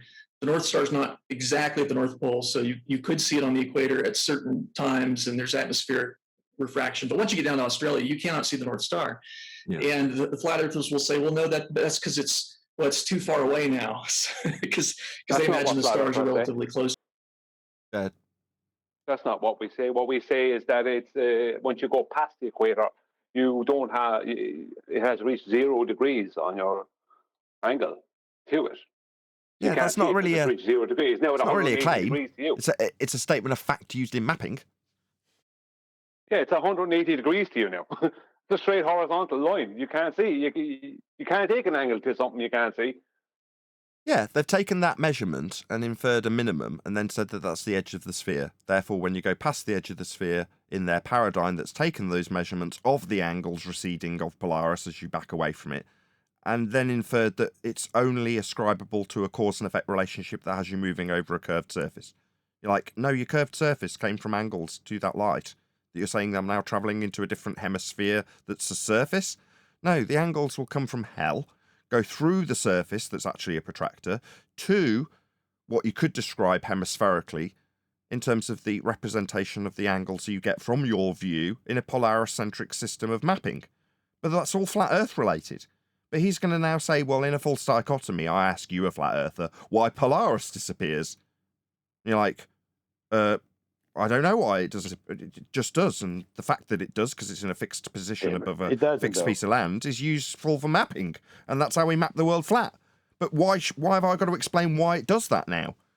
And why have I got to give a causal attribute to why the Polaris light disappears at the equator? It does, and that's why we call it the equator. Beyond that, I don't need to explain why it does that. And you say it does it because we go over a globe that's been derived from flat Earth measurements. Wow, good for you. Yeah, you can bring up the fraction and whatever else, but you don't need to. Go on, George. Go on, George. Well, according to Google, Hold on, John. George, then John. According to Google, you can still see Polaris 1 degree south of the equator. Polaris will be just on the horizon, meaning you don't need to bring the horizon mirror, the celestial mirror down to the horizon. He's already there. Yes, so 1 degree nonsense. south of the equator. Everything slows down towards the horizon. This is well known. That's why if you're taking actual measurements, you're going to go 10, 15 degrees above the horizon as a sort of minimum, so that you don't have to take into account the fact that as the stars move over GP positions that are further and further away from you, I carefully phrase that, then they hang around, as in the angle recedes less as it reaches the horizon. So to say, well, you can see it, hanging around at the horizon, that's as maybe. The actual radial minimum is set in stone as what they call the equator. That's the Polaris-centric system and how it's mapped out. Now, if they're going to say, well, some days, at the points that we infer beyond the minimum, we can still see it, so what? That doesn't change your radial value that is back-engineerable into the latitude grid to give you your sphere. That's all that matters. How it behaves in certain circumstances when it's very close to the horizon, whoopee-doo, doesn't alter the actual usefulness of it above 10 degrees, I might add, if you're going to be measuring it, because of this effect. Now, what is that effect? It slows down its angle of recession as it recedes above further and further GP points out into the distance. That's what's actually occurring that we can say to all be factually accurate. I don't know it's getting smaller with distance or going beyond anything other than GP points that are further away as time progresses and the angle recedes less and less towards the horizon. That's what's actually happening. Very useful if you're using it and you've only got that star at the minimums, but you'd prefer to use a different navigation star, of which there are plenty, because you don't have inaccuracies to account for. Because even with Polaris, it makes no difference. Go ahead. Sorry. I think 10th Man posted something that might be relevant. I'm not sure because I'm driving. I'll get to that later. I've got the order. I had to go back about 200 messages to find these video clips. We'll just have another listen after John. Go ahead, John. Well, this is another example of the false dichotomy, because the system he's going to be using is a celestial sphere that uses a flat Earth. There's no globe in that. No, but they can use the measurements through the angles and call that a globe in certain diagrams where you're using these angles in the centre of hell. It's not where you'll be using them, and he's essentially stacking up what is a flat plane measurement of the celestial sphere against a flat plane measurement of the celestial sphere that derives a globe in place of the protractor that you're using to measure the angles with respect to two flat planes, the sky and the ground. Well, in that depiction, the globe is surplus to requirements. It's only representation of a protractor if you wanted to infer that it was. But both the flat Earth measurements are flat Earths, and both will be stacked up in false dichotomy. One claim to lose, the flat Earth version, and one claim to win, the globe Earth version. Well, what's the argument? Well, as you go over the globe Earth edge, well, Earth curve will block your view of Polaris when you get past the equator. Yeah, that's the claim. It's back to Earth curve when you actually break down what he's claiming in this actual claim. What, the physical geometric sphere edge at 1.2 times the square root of the observer's height in feet? Yeah, he's actually said when you go over the horizon, over the equator, he said. Yeah. Like, show me how you get your equator. Show me how you via elevation angles. Show me how you get that on your globe. Well, he doesn't. Whoa, let's answer. Don't leave it rhetorical. He gets that from a flat Earth, though, doesn't he? This inference comes from a flat Earth measurement. Its genesis, his inference that you can go over the edge of the equator, comes from flat Earth measurements of the equator. The radial value gives you the equator. The minimum of Polaris measurement of an angle at its recessed minimum is where he gets his inference. Yeah, I mean, he doesn't have an equator to claim unless it's measured off a flat plane. Exactly. John, did you want to speak to that? Right, but the Earth curve inference comes from... Go on, Earth curve inference comes from... The Earth curve inference. The differential between eye level and surface level. So it's still... there is no Earth curve in this. Right. So his radial value to give him equatorial curved inferred surfaces to move over to get Polaris to disappear because of a physical geometric sphere edge that's derived from surface level and eye level to give him an inference of a blockage at an Earth curve edge horizon. So both his inference that the horizon's going to block the light as he goes over the edge that's derived from flat Earth measurements comes from flat Earth measurements also because it's eye level versus surface level derivation to infer that there's a sphere edge below the surface level. It's a convoluted gaggle screw of nonsense that all has its genesis in flat Earth measurements. To just get to the inference that you've got a sphere that can't possibly exist at that stage, you've got loads of flat Earth measurements to get to your inferences. It's crazy. To the Earth, I suppose. But that won't work because you can see the constellations that would point toward the North Star. You get a little bit south of the equator. You can still see the Big Dipper. You can use the 2 pointer stars on the Big Dipper, and you can see that the North Star is below the horizon. And that doesn't work on a flat Earth. You can't. How can you see the North Star is below the horizon? How can you see it's below something if it's below it? It's just using his globe Earth assumption of physical blockages at sphere edges. We've covered that now. Let's move on. I'd say that's what I'm doing when I refute their view. I'm taking the current most accepted view among flat earthers, which is that the Earth is a flat disk, and the sun and the moon rotate above that. And this. So it's just justifying a stereotype fallacy. Go ahead, Brian. Yeah, he says he's taking the current. He's not taking the current. He's taking a 2015 heap of nonsense when people flat earthers don't know what to make out. Yeah, the current is what we're speaking about. That's the current. We're flat earthers. We're speaking about the current, and that is is this the guy on Justin Peterson's podcast? He's with that other astrophysicist guy, PhD Danny Faulkner. Right. Is like how recent is this video? Is my point. Recent enough.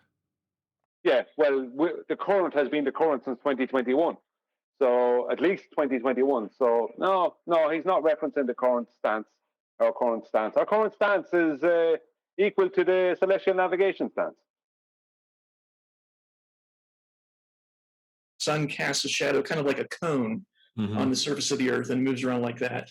And you can explain some things that way, but not all things, including the positions of the stars. You cannot account for them in that model. Yeah. No, the celestial sphere is what derives your globe model, and that's from a flat plane. But what you will do is take an azimuthal equidistant projection that's come from a globe, that's come from latitude measurements of Polaris off a flat plane, to claim that that distorted north-centric projection doesn't work with stars. What are you babbling about? It's not designed to work with stars.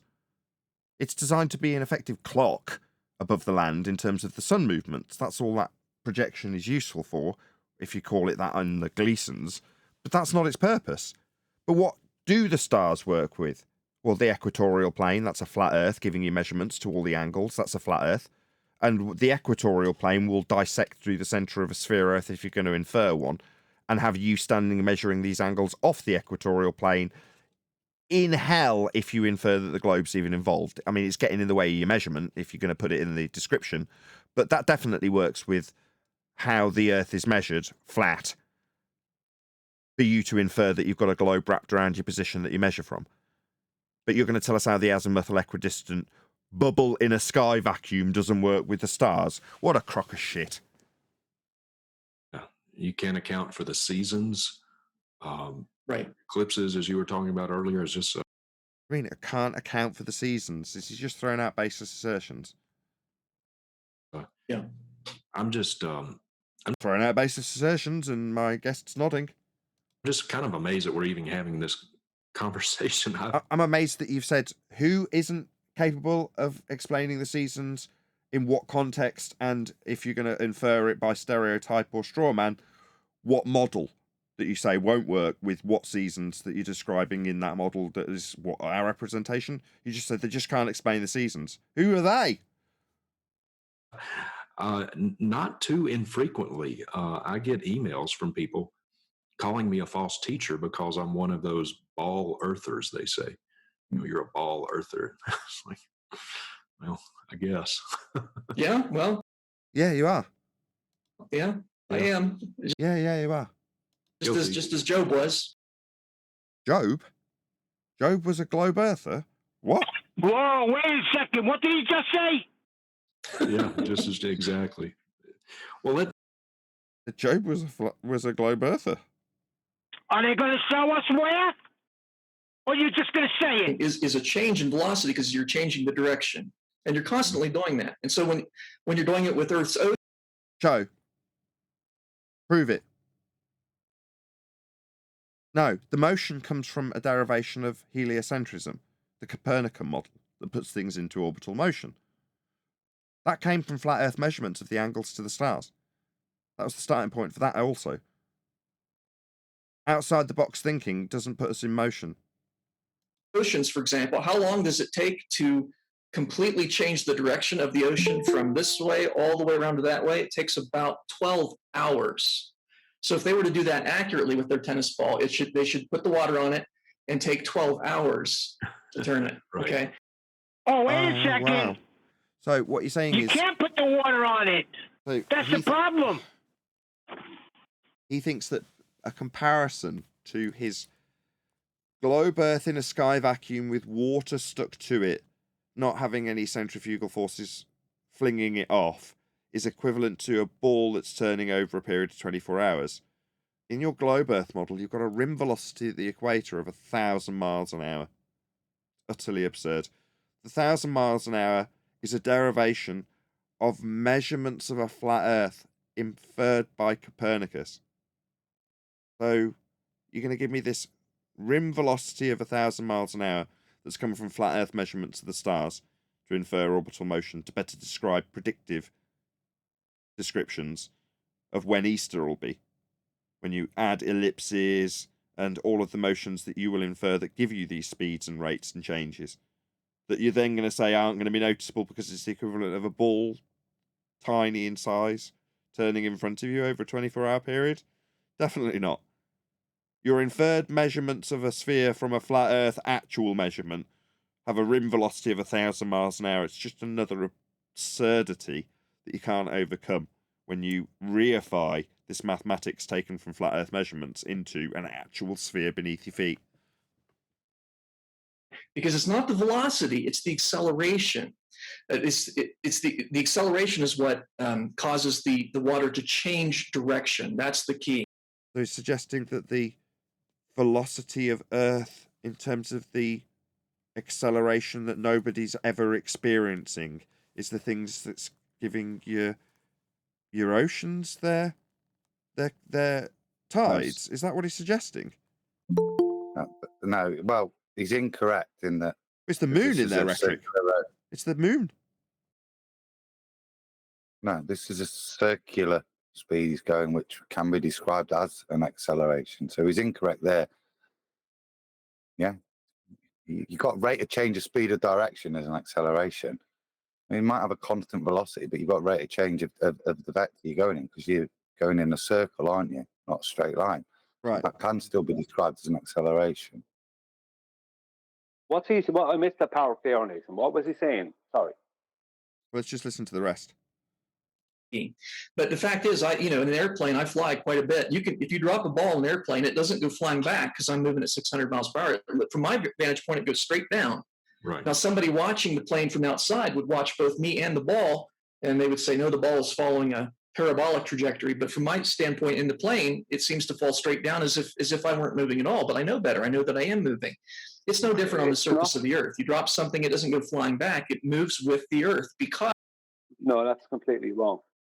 Don't pick his example. Right, just before you do. Well, don't pick on his example. Just go with him. Take it as read. Okay. Oh, well, he's wrong. Why go with him? Oh, go on, off you go. Okay, fine. Let's see how you get on. Yeah. In the airplane, it's an enclosed system. The reason the ball doesn't fly backwards is because the air is not hitting it at 600 miles per hour. If we were on a rotating globe, then the air, if it was moving with the ball, if that somehow was attached to the surface of Earth, then that's all, and that's rotating at 600 miles per hour, then the ball is going to get hit by something moving at air, moving at it's basically a 600 mile an hour wind, so the ball is going to go back. Okay. It's a completely okay, I told you, I said don't go on a tangent to his example, but you have anyway. Now you've done it, fine. No, Brian, no. Take it as read. He says you drop a ball on a plane, it goes straight down, even though it's moving. Okay? So, single reference frame. Okay? No worries.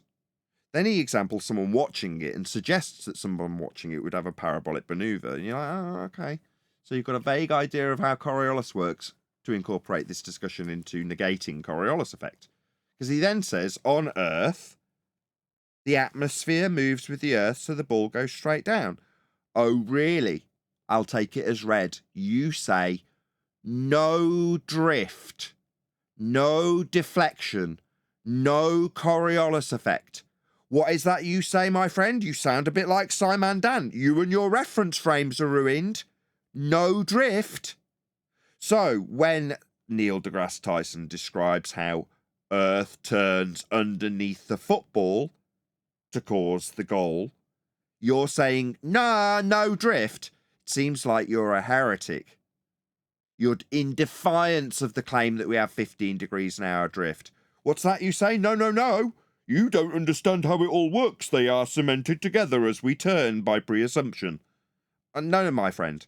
You claim Earth and atmosphere are separate and that we have a Coriolis deflection at 15 degrees an hour. You have apparent deflection that snipers have to account for when things are in the air for only a matter of seconds, according to you. That's what's proving Earth turns beneath gunfire. Well, if you're in defiance of that, I'll educate you in what your globe actually claims so I can debunk it. Earth's claim to turn underneath sniper fire and footballs, but it would also then be turning underneath hot air balloons and aeroplanes, and we'd notice. But you, in your heresy and denial of Coriolis effect, will be demonstrated a fool in your own rhetoric, only to have your own rhetoric then taken apart before your very eyes. And your negation of your rhetoric won't be understood by anybody, because it's a negation of the claimed 15 degrees an hour drift that the globe actually claims. What he's trying to do is get a preemptive strike against us pointing out that they don't have 15 degrees an hour drift. For him to say, no, if I assume we're still turning and it all moves together, there's no 15 degrees an hour drift proving we're turning. Yeah, that's a total fail. I'm done. Come on, Adam, you want to say something? No, I'm feeling a bit sick, guys. Sorry, that was me retching a bit. Apologies, I didn't know I was off mute. I thought you were getting annoyed at Nathan. No, I've come home from work because I'm feeling pretty ropey. So that was just me, like, coughing, as I call it, just feeling a bit sick. And then I looked up and going, oh. But in Christ, fact, Mum, I actually had a conversation with him one time when he was on. Sorry. Yeah, oh, well, I hope you're feeling better later, Adam. I hate that. Feeling bad. I hate it. Right, should we have this next clip? She's sick, Adam. No, Has I have anybody more to add, put out Nathan. More to add on that. No. Who are These you examples of- reviewing? Hello? Who are you reviewing? Who said the atmosphere spins with the Earth, for God's sake? This guy. This distorted guy. Simon Dan. Simon Dan also said it when he told me my reference frames were ruined because he mistakenly thought that I was claiming something to do with reference frames rather than acknowledging that globe's supposed to have 2 of them and 15 degrees an hour drift. This guy saying, I'll drop a ball on Earth and atmosphere move together, therefore ball just goes straight down. You're like, so no 15 degrees an hour drift then? No footballs causing goals like Tyson says? No snipers accounting for it like their books apparently claim? Yeah, once you get him to acknowledge, oh yeah, actually we're supposed to have 15 degrees an hour drift, and we don't, and this is actually me mitigating for the fact that we don't by showing examples that don't have any drift. It's very akin to you and your reference frames are ruined by Simon Dan. It ends long before that. I ask again, who is it? I don't know his name. Vlad, what's this guy's name? Jason Lizzle. Born again Jason astrophysicist. Lyle, you frigging ignorant putz. Lyle? Spelt Lizzle. No offense. Sorry. He doesn't have the shizzle and the lizzle. He's Lyle. You do know Vlad's Belgian, right? I'm not Belgian. I'm That's Bosnian, fine. bro. You what? My bad. You're a what? You talking about me? Yeah, I just make up a random country. Belgium. I'm from Bosnia, Eastern Europe. Latvia. Bosnia. Bosnia. Bosnia-Herzegovina. Of course. Yes, sir. Eastern Europe. Near John's homeland. Near John's homeland? What, refracted curvature? No. No, this John. QE. I thought you were Chechnyan.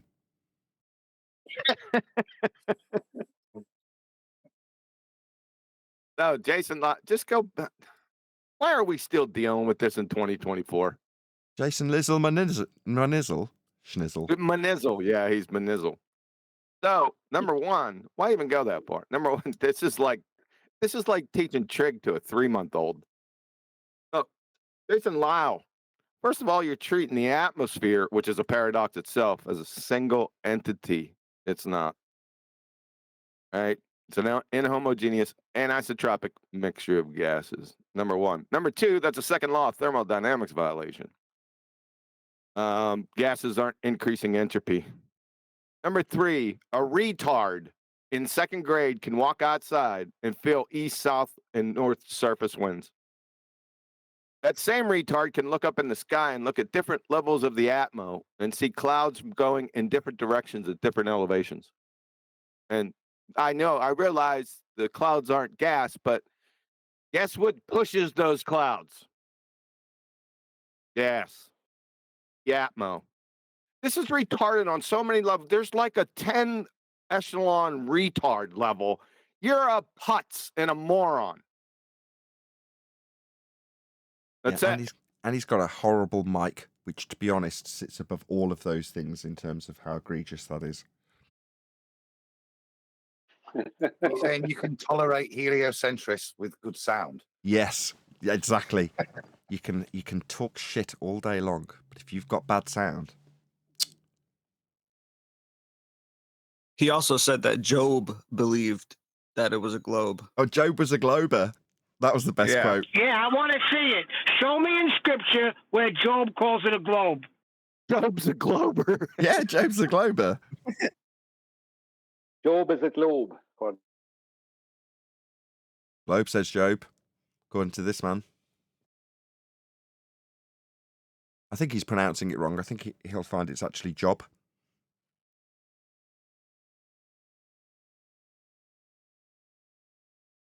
Are you going to play on, Nathan? I thought QE was drawing a conclusion to it. I thought I did conclude. There's about 18 other things wrong with it. That everything is is faked. Every person in every space agency would have to be in on this deception, right? Yeah, I know that voice. Appeal to consensus fallacy. I know that voice. No, it's not. Appeal to consensus. No. No. Stereotype. He's just a moron. You're saying everyone would have to be in on the lie at NASA. That's the argument, right? You're saying that's not an appeal to consensus.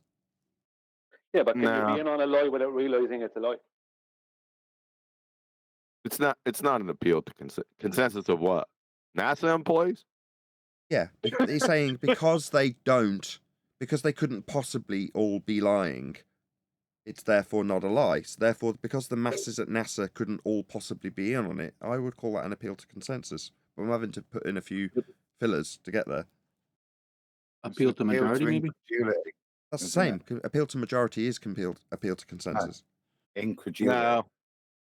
Yeah, you're appealing to this fact that for this to be true, everyone would have to be on it. That's your justification, which is incredulous. So you're appealing there to me. That's your appeal. It'd be incredulous to pretend that everybody's in on it. Therefore, it has to be false, that claim. Therefore, there's nothing to be in on. You know, I've Go on, Brian. I work for a Jeff company. Williams. And I work for a company, and they were ripping people off at the top levels, but I was mid-level or low-level working for that company. Does that mean that I am in on the lie? No. You're saying accounts are screwing people out of their retirement, right? And there's a big old fraud going on at the higher levels in accounts. And you're a salesman bringing in the money. And are you in on the lie when they get shown to be a fraudulent company because they've screwed all their employees out of their retirement? No, obviously not.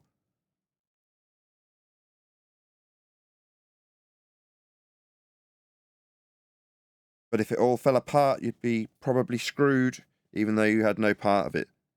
So, from that position, if we exposed NASA to an extent where people went, hold on a second, they're not traveling into a sky vacuum. And then NASA, let's say they respond and go, okay, yeah, you caught us out, but we are still going up into the sky and we're just trying to figure it out. And we just, we had to go along with the original blah, blah, blah. They give all their excuses and people go, no, just no. No. 50 million, 60 million, 70 million a day. No, I'm not having it. And everybody revolts.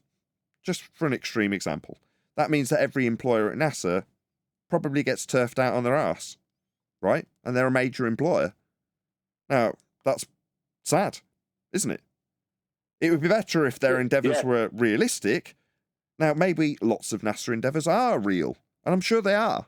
I'm sure there's plenty of excellent employees, very smart people producing excellent technology at NASA. But it's just not for the ends that they claim it's for. And if people were to find that out, they might not support their motivation to do something else that they would assume they're lying about again. So it could mean the disbandment of NASA. And what have they got, 200,000 employees or something ludicrous, who would all suddenly be out of a job? Well, I don't want that. I don't want to claim that they're all liars either.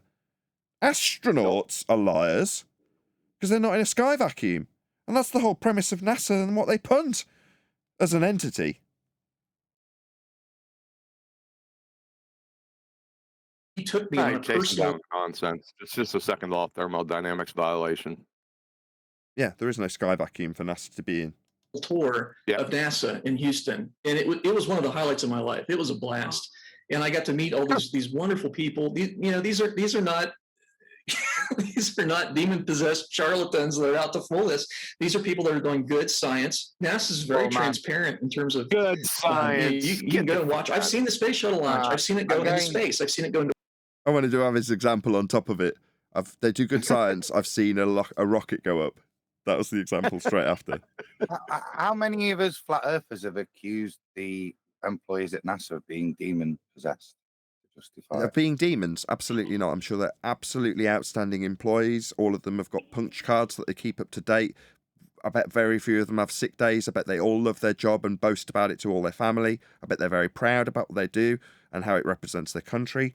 I bet every one of them are good, honest, upstanding citizens, and anybody who's not in that category are going to be within the normal confines of the statistics of the bad people across every single statistic. That is to say that beyond the abnormal people who are just bad, I would imagine that everyone at NASA is a hard-working, honest employee of NASA.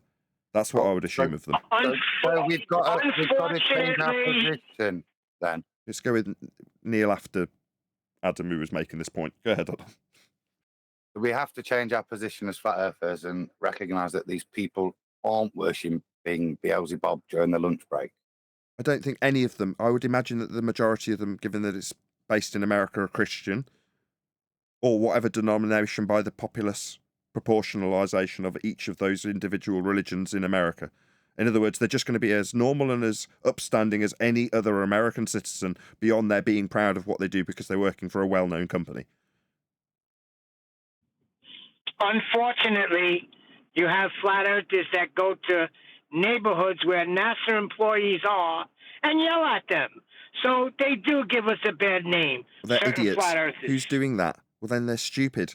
When we say you shouldn't talk about ether, if someone was going to a NASA establishment and doing that, trying to form a picket line, I'd say you're idiots. Who do you actually want to call out?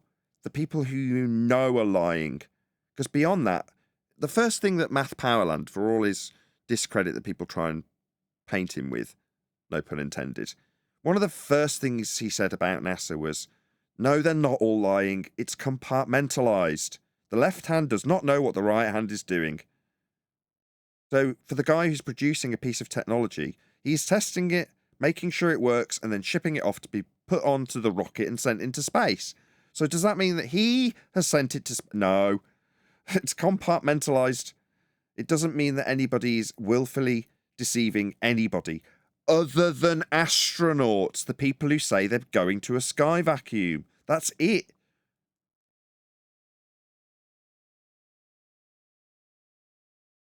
Into orbit and cross over the horizon. So I know it's in space. It's in orbit. I've seen it happen. It was a night launch. So in a night launch, you can watch it go all the way into orbit. So if it's night launch, you can see that it goes into a second law of thermodynamics violation based on a Keplerian orbit taken from a derivation of a flat Earth measurement. You can see all that because it's nighttime. No, you've got a very convoluted worldview. You need educating on what you think and how you think it and why you think it. Go ahead. Sorry, I'd like to know what it is he's claiming to see. He says you can see all that. All of what? Earth curve and sky vacuum. You can see an orbit disappear into the distance and then descend at night time, can't you? He's saying you can see it going into space and into orbit. His claim is that you can see the rocket traverse the sky vacuum into a second law of thermodynamics violation and description of orbital motion from Kepler. You can see that because it's nighttime. That's what he just claimed. And it's science. And it's science. This is his justification for science, let's not forget. Go on, Adam. I was just saying, it's because it's nighttime. You can actually see where it's travelling for a lot longer because it's lit up. There's a big light at the back. But what you actually see is instead of it going up, you see it disappear into the distance, giving you an increase and then a decrease in elevation angle if you were to measure it. And therefore orbit. So I've seen that with my own eyes. There's no doubt about that. I've seen I've been inside mission control. Jeff is one of the advantages of knowing an astronaut. Jeff was able to get us. Yeah, Narnia is definitely real. Definitely, absolutely, yeah. Yeah, I saw him get on the fur coats. I saw him put them on. Yep, definitely. Yeah, I saw all that. Not only that, I've been to wardrobe control. Yep, yeah, I was sat at wardrobe control. Saw all of the stuff. Did he have the Turkish delight? Wait a second. Did he get a piece of Turkish delight as well? No, what they actually had in a hermetically sealed container was some of the Turkish delight that was actually touched by Edmund. Touched, but I kid you not. It was in this sealed container and they had kids pressing their faces against it. Now, there was some claim it's made of wood, but as far as I'm concerned, they've got a genuine piece of that Turkish delight in that hermetically sealed container at wardrobe control, proving Narnia is real. I think we'll all agree. Now, we're very close to being able to do that now. Today, the movies that come out like today, they're pretty close to being able to where they can build a complete environment all on computers and simulate 1/6G, and it looks pretty real. No, he's not going to go there, is he? He's already given his apologies for the faking of it. Let's see what comes next. But back in the 60s, they didn't have computers were slide rules back then. I mean, they didn't have the ability to fake. No, they didn't. That's right. That's why the lamb is stop motion animation in front of a model of the moon. The same model you can see in the behind the scenes NASA footage, I might add. Very skillfully built and painted by some of the astronauts themselves. It's like they're all trained as set designers. They even had rails built for the cameras that went around this giant moon model for the stop motion animation that they definitely used. Now, I mean, I don't know about you, but that's some of the stuff that I trained in at college. Really glaring when I was looking at the backdrops and stop motion animation that they definitely used to fake it. I mean, the cinematography techniques, as you rightly point out, weren't up to much back then, and it shows. That was about the extent. Meanwhile, it's taking place in the second law of thermodynamics violation, sky vacuum. That's why it had to be stop motion animation for the lamp. Yeah, that's why. Why? Well, because you can't take trips through sky vacuums. It's a violation of natural law, my friend. Yeah, and no amount of wardrobe control is going to convince us otherwise. It's a violation of natural law for you to think that you've been to the mission control. Of it. I mean, they had very primitive computers. They couldn't do stuff like that back then. Or people say, well, that's Photoshop. There's a nice contradiction for you. Let me get it straight, right? They didn't have good enough computers to film stuff like they'd been filming for about 100 years, but they simultaneously did have good enough computers to traverse Narnia and make it back. So the computers aren't good enough to produce footage that's not real, but are good enough to do a feat in an area that isn't real. I see. So the super advanced computers, they work really well on the rocket, but they definitely aren't good enough to fake stuff on the ground. Who cares? The whole thing's fake. It's taking place in a place that isn't real. The sky's not a vacuum. Who cares whether they could or couldn't fake it or not? Or whether or not the rockets themselves had good enough technology or not. There is no sky vacuum. There was no Photoshop back in 60. And there was no sky vacuum then or now. 69. So when you see the picture of Earthrise, that's fake, because this is clearly fake. Yeah? It even looks garbage. Look at this rubbishy line. You telling me that's the edge of the moon? Are you having a laugh? This is rubbish. That's what it looked like. They didn't have... That's what it looked like because you went to wardrobe control and they showed you photos of Narnia and this is them. They're for real. Your standards are appalling. Computer technology where they could manipulate that. Today we... Really? So when you say it's a real photo, you're telling me they didn't have photorealism artwork back then? It's amazing you should say that because I've got footage of the astronauts doing photorealistic artwork of Earth and the moon. Are you kidding me? Yeah, they may not have had computers, but yeah, they've been faking artwork for thousands of years, mate. Can get pretty close. Back then, not possible. No, so no computers, therefore the images that could and definitely are paintings couldn't have existed because you can only fake stuff with computer technology. You're so narrow-minded.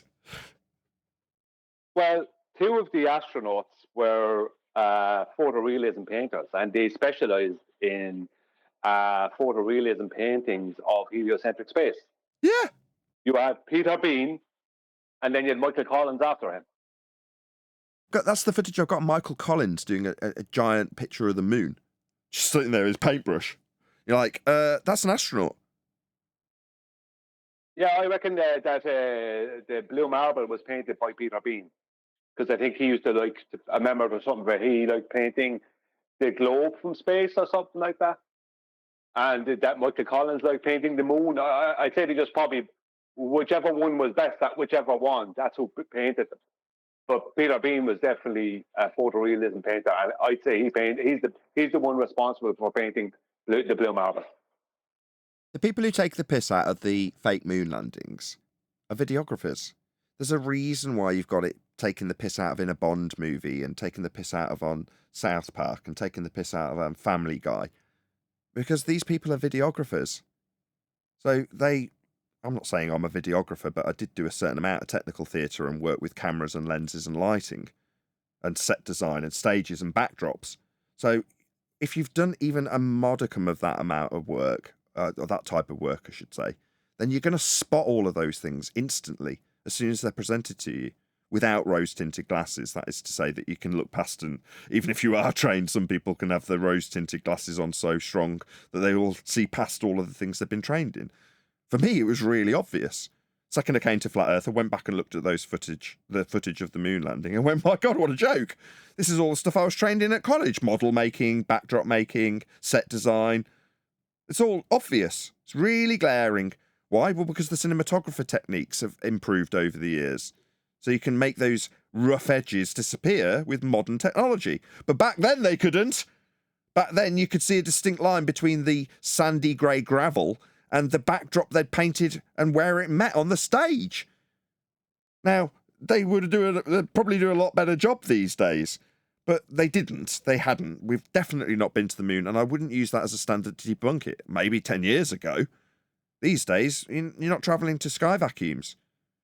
Then you can figure out that they've had to fake it and why they'd have to fake it. But the why is much more important. They've have to have faked it because they can't go to Narnia. There's no sky vacuum to go to. So you're definitely not travelling through a sky vacuum to get to the moon, as they claim you're doing. And the motion and the distance have all come from flat Earth measurements, scaled up by Kepler and Huygens.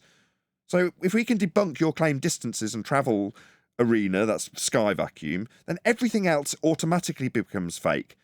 And you can concern yourself with how they faked it to produce the crap that you were buying into, because it's not of concern to me anymore.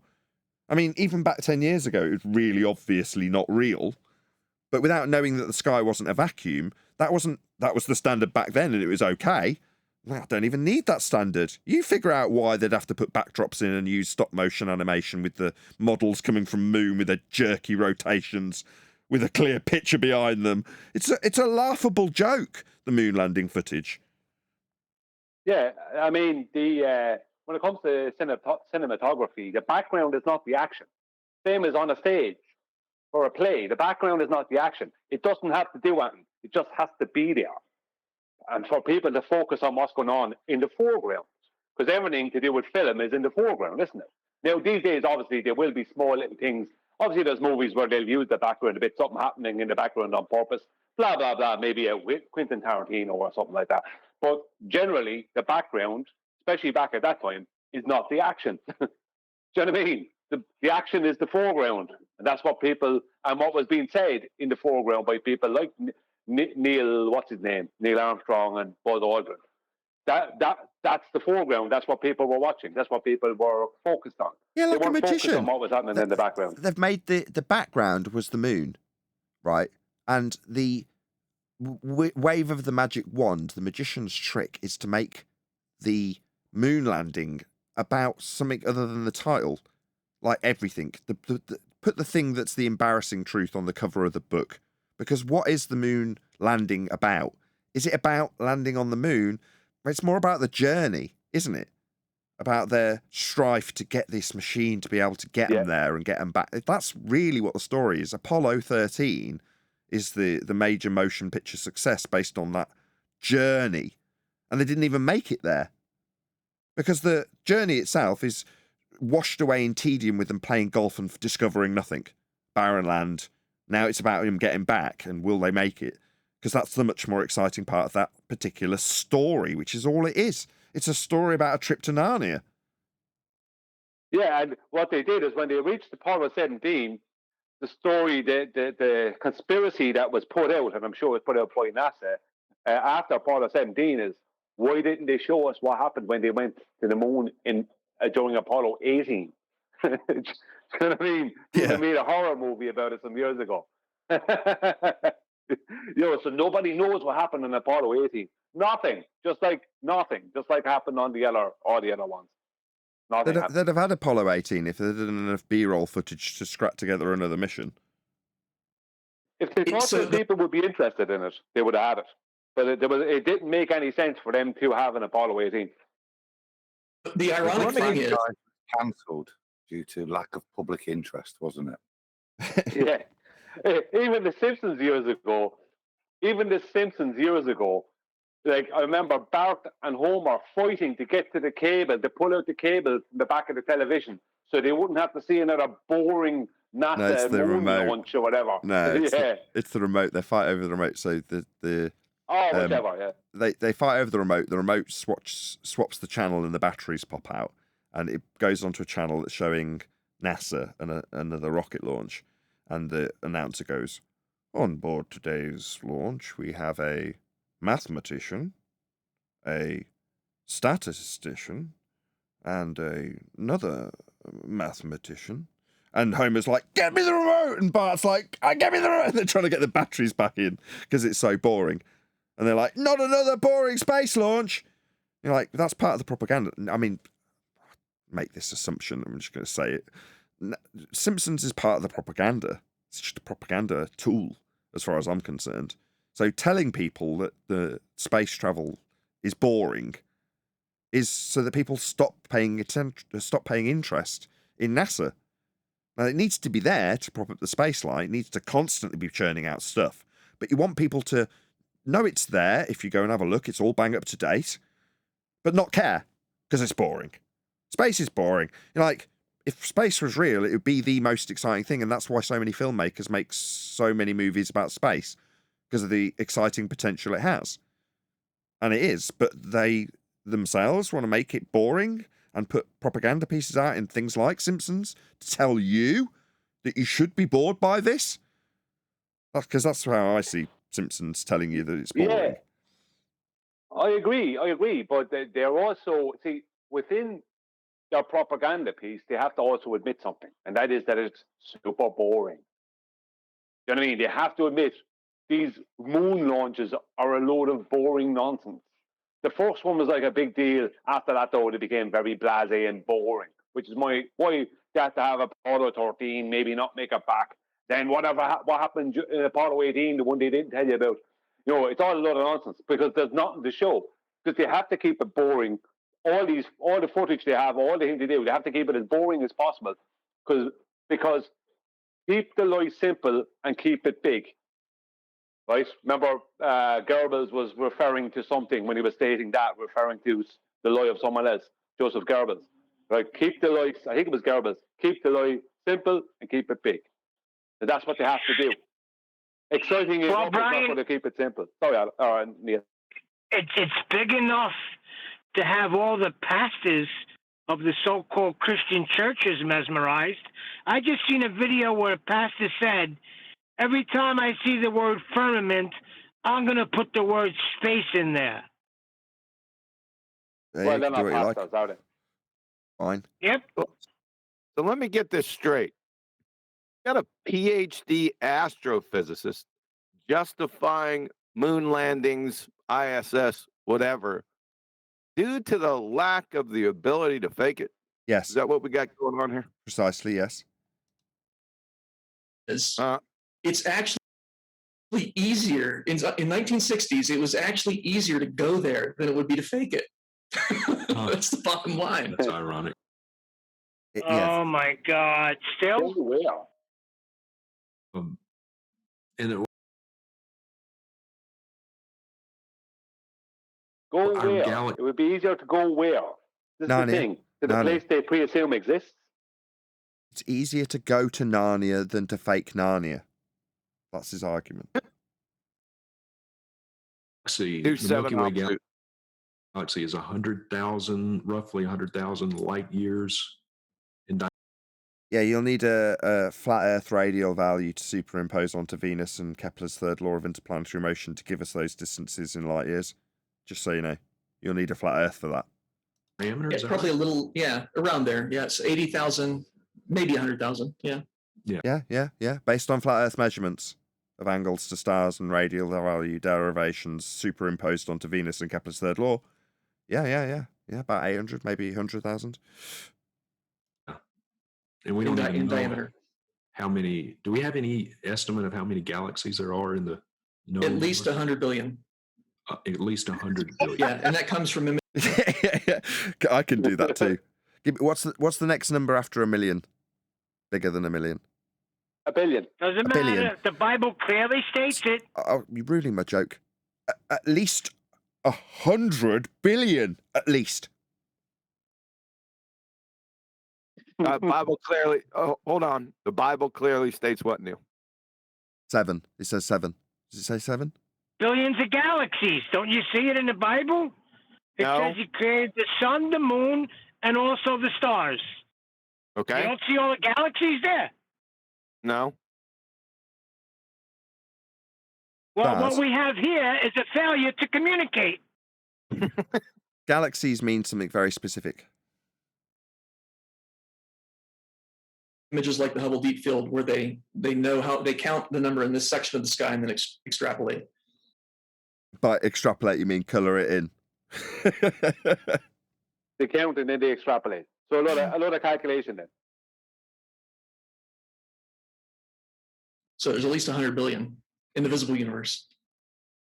Was it 100 million before and now it's 100 billion? What's bigger than a billion?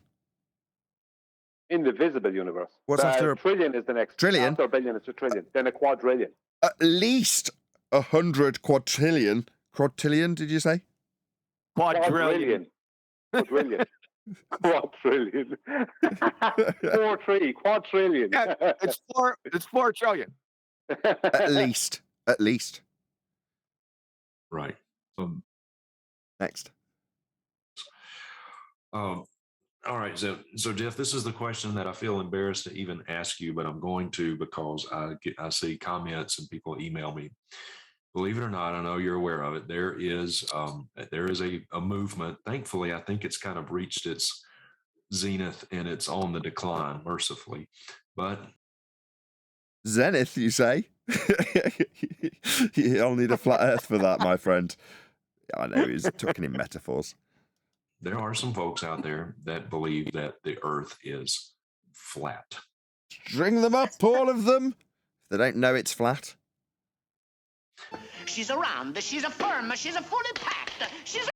That was the last clip. Thank you for providing all of those, Vlad. My pleasure, bro. That's it. You done? 20 clips? Yeah, we did them all. I'm pretty sure. Oh, We wow. might have missed one or two in the middle where I got the wrong starting point. So I might have missed a couple. Of just no way I'm going to be able to pick them out at random. Yep. All good, man. Sorry. But if you know we missed a particular clip, then let us know. That's right. That's okay. That's okay. We'll go back over it. We're going to eventually reach that point. I hope we don't go back over him with his horrible microphone. Yes, we are. Fair enough. Do you want me to start speaking so you can round out, or? No, cheeky sod.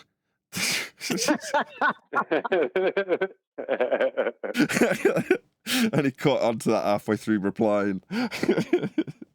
Yeah, you got me earlier. You got me earlier because you started saying it's measured flat, Brian, isn't it? It's measured flat. And I said, yes, it's measured flat.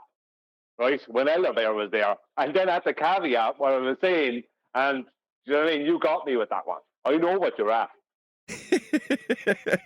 I didn't trick you into that. That wasn't like intentional. You did. Yeah, you did, Oakley. I was aware. I was like, oh, you got me. What could I do at that stage? Contextually, it's fine. And you know, you're in the stronger position to say it, if anything, because you know where the objections are valid and where they're not. So, yeah, I mean, it's not the end of the world. But it's probably going to be a clip that will be used against me. But I don't care. You know? But you'd have to no, because that clip, if you take anything either side of you saying it, is us describing a very specific set of circumstances with latitude measurement and trying to get Elderbear to actually say, well, we appreciate that we're dealing with Earth flat, we're measuring Earth flat, we're measuring these angles, we're measuring these circles. You know, everything is pointing towards the things that you're actually measuring, and they're with respect to Earth. And the description of a two-dimensional circle is perfectly adequate if you say it's flat. But do I need all these caveats? To just say, Earth is measured flat. If that makes some people shudder, it's like, well, realize where they might object and then figure out how to overcome it. Or just listen to Brian, because, you twisting uncomfortably in your seat is in a specific given set of circumstances. Yeah, you can't measure a description. Yeah, okay. Still flat. Still measuring it that way. Elevation angles. That's why I was asking. See, if you listen afterwards, I said Elderbear is denying that flat is synonymous with horizontal, and he didn't want. And then he suddenly disappeared because obviously that wasn't helping him because he needed to get a little soundbite. That's why he's here. He's sent in to get soundbites. That's why he comes in. Well, there's more to it. No.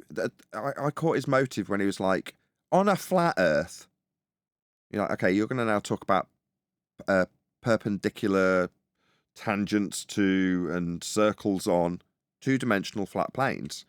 But the way he's phrased it is to say, on your flat Earth model or on the flat Earth model, or if the model is flat. So you're like, okay, so this is going to be in juxtaposition to it not being exactly that, when the discussion must start with it being that. That's why I was prefaced the whole discussion. If you're going to sit at this table, you've got to accept that it's flat first. Now, 7 different examples and attempts, he wasn't going to do it, was he? So that tells me something. It tells me that he's motivated against it. Oh, absolutely. His motivation is to say he couldn't admit, yeah, it's flat, because then that goes against all the things he's motivated. He's motivated towards promoting. That goes against that. So what he had to do was not agree to that and still ask us stupid questions, because that's all he's here for. He's only here to get soundbites to play over on Bevs, or Bev to play him, or people to put them together in a collage, whatever. I don't care. You know what I mean? But that just goes to show where they're at. If that's where they're left, that's where they're left. He's delusional. He thinks he's good for the show. Well, no, it's they think they have an argument that we don't, or they think they have the understanding or points that we don't understand. They think, you know what I mean? This is why they were bringing up things like, this is why you're bringing up the compass. I mean, anyone would understand that with a very, very small amount of investigation. It would be very obvious, and it would be pointed out that what the compass is doing. The whole point of the east-west being perpendicular to north is you're making a tangent at that point to a circle of latitude. And that's what he thought. Right. That he thought he had a gotcha with the airplane, not realizing that if they're not going to fly around a circle from one point to another that's on a latitude, they're going to make a chord through that circle. But they will still be referencing a different latitude at different points, different latitudes at different points when they're referencing north, south, east, west with a compass. That is still going to be a tangent at that point. No matter where they reference it, it's going to be a tangent to that circle. So it's like he came in first with one direction, that failed, and then he went off in the other direction. Then he got a bit of a soundbite. That's all it's going to be. It's a nothing. It's a nothing burger. It's what they have is a nothing. Yeah, and the only way to use it is outside the context, I'm a little disappointed, Nathan. He started twice and you didn't catch it. What? What didn't I catch? Elder Bear stuttering. I tell you what I caught. I caught Oakley tricking me into saying, yeah, it's measured flat. Good one, Steve. You're going to get called Oakley for that one. I immediately drew it to the alliance. Look how we're all aligned with what I say. I know. Total bastard. At that stage, it was done. It's not untrue, though, is it? I mean, we may jest about it. We all. No, not in that scenario. Not what we were referencing. No, it's not, because you'd have to deny that. This is why I said it to Elderbear. Are you denying that flat is synonymous with horizontal? You know what I mean? Because you'd have to deny that flat and horizontal are synonymous in that scenario. Right. You know what I mean? Exactly. You know all the caveats, so it's not like anybody's ever going to corner you on it. But as a statement in a vacuum, I understand your objections. Like I said to Edinburgh, we've discussed it like 16 times. Yeah, we don't need to talk about that anymore because it's been discussed. We're all fully aware of the ins and outs of it. It's done now. We've discussed it. So we can say things like, yeah, it's measured flat, but we understand it. I measure it not flat. Go ahead, Neil. I measure it not flat. I measure it not flat. I measure the topology with reference to how flat overall it is what he actually means. No, what he actually means is through the processes that he uses to measure the topology in reference to the horizontal plane that is used in aerospace and celestial navigation, he's actually using angles within that without realizing. Because the whole point of rise over run, which is part of and connected by the hip to differential leveling, which is what Bev is referring to, the whole point of that is to determine slope grade over distance. Do you know what I mean? So, do you know what I mean? I'm using angles within the thing I'm talking about, even though I'm denying the angles are good for anything. I like Kiwi's list. That list is brilliant. They should have put pool tables in there, though, and billiards. But come on, you're going to still say that nonsense after that list?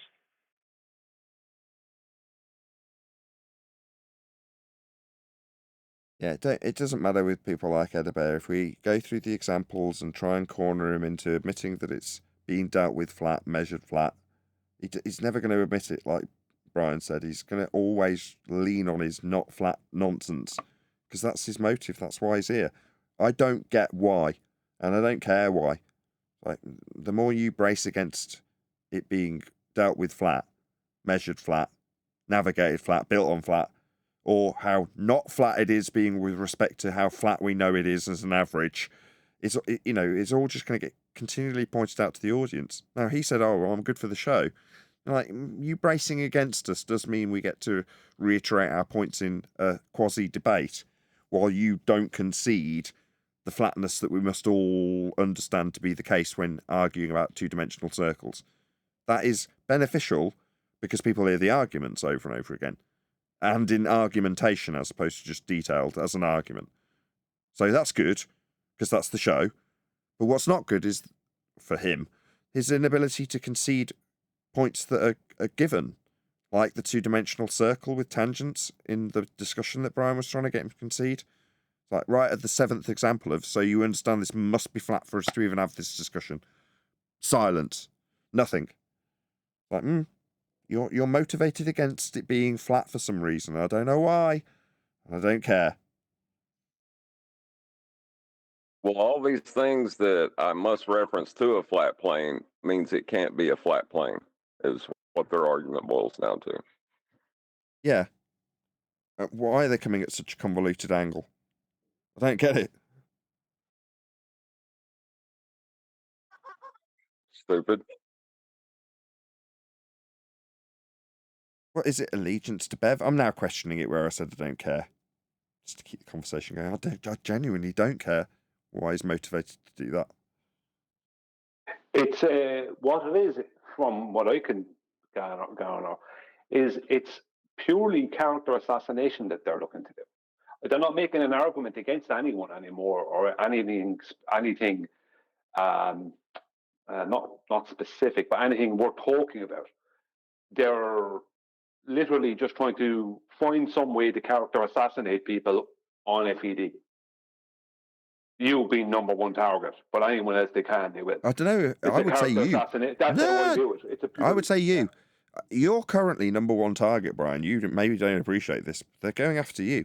When you highlight what I've seen your comment section, you are currently their number one target, actually, Brian, not me. Me, by virtue of me being the host, but that's a default position that kind of remains static. You are currently being targeted a lot more than I am because you're proactively putting out these arguments. By the borders, yeah, but I'm talking about by Bev and them. Why Bev and them, what they're at is also character assassination at this stage. Whether they realise it or not, I don't know. But what they're trying to do is character assassination of FED, because that's all this is. Like anything they take away from today, any sound bites will be purely an attempt at character assassination.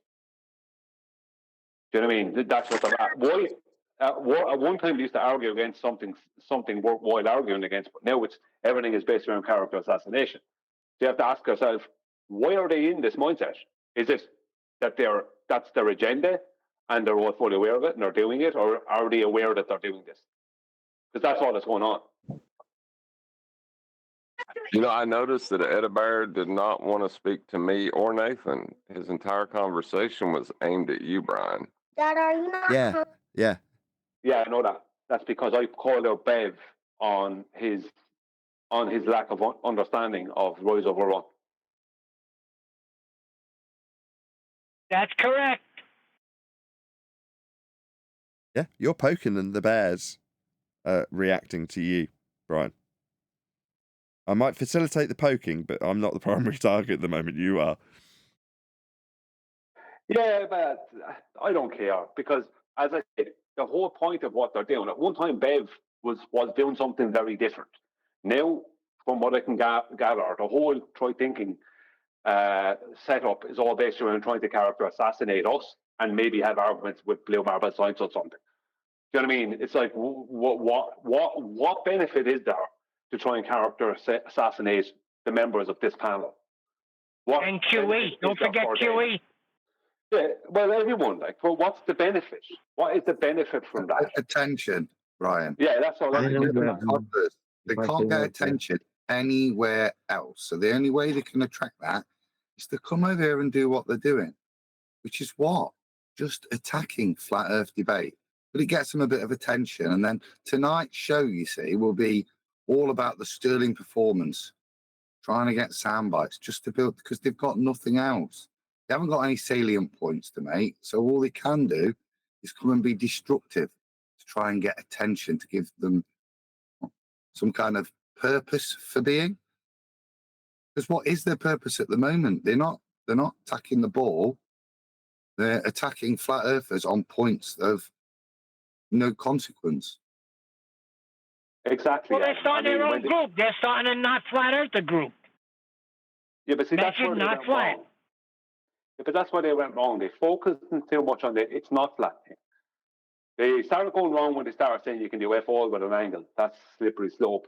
But then stating it's not flat, arguing that from the standpoint as well that they're arguing it from, it's like it's a pointless straw man nothing that most people will just go, what? Oh, yeah, whatever. And they just want to go past it and get onto something more constructive at that point. That's like, okay, yeah, there's hills, mountains, valleys. But overall, you know what I mean? You can only describe it as flat. You can't describe it any other way. There's no better description. So why are we even wasting our time arguing about that? So it's become just a slippery slope where they're focused on this. It's like fighting to the end in a situation that you can't. There's no good way out of. You're not going to do it.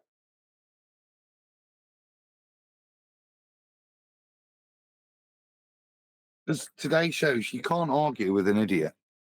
The best you can get out of it is, as Nathan said, reiterate the points for the audience. But you're never gonna. Well, you make the point every time to him, but you're never gonna get him to recognise it and move forwards.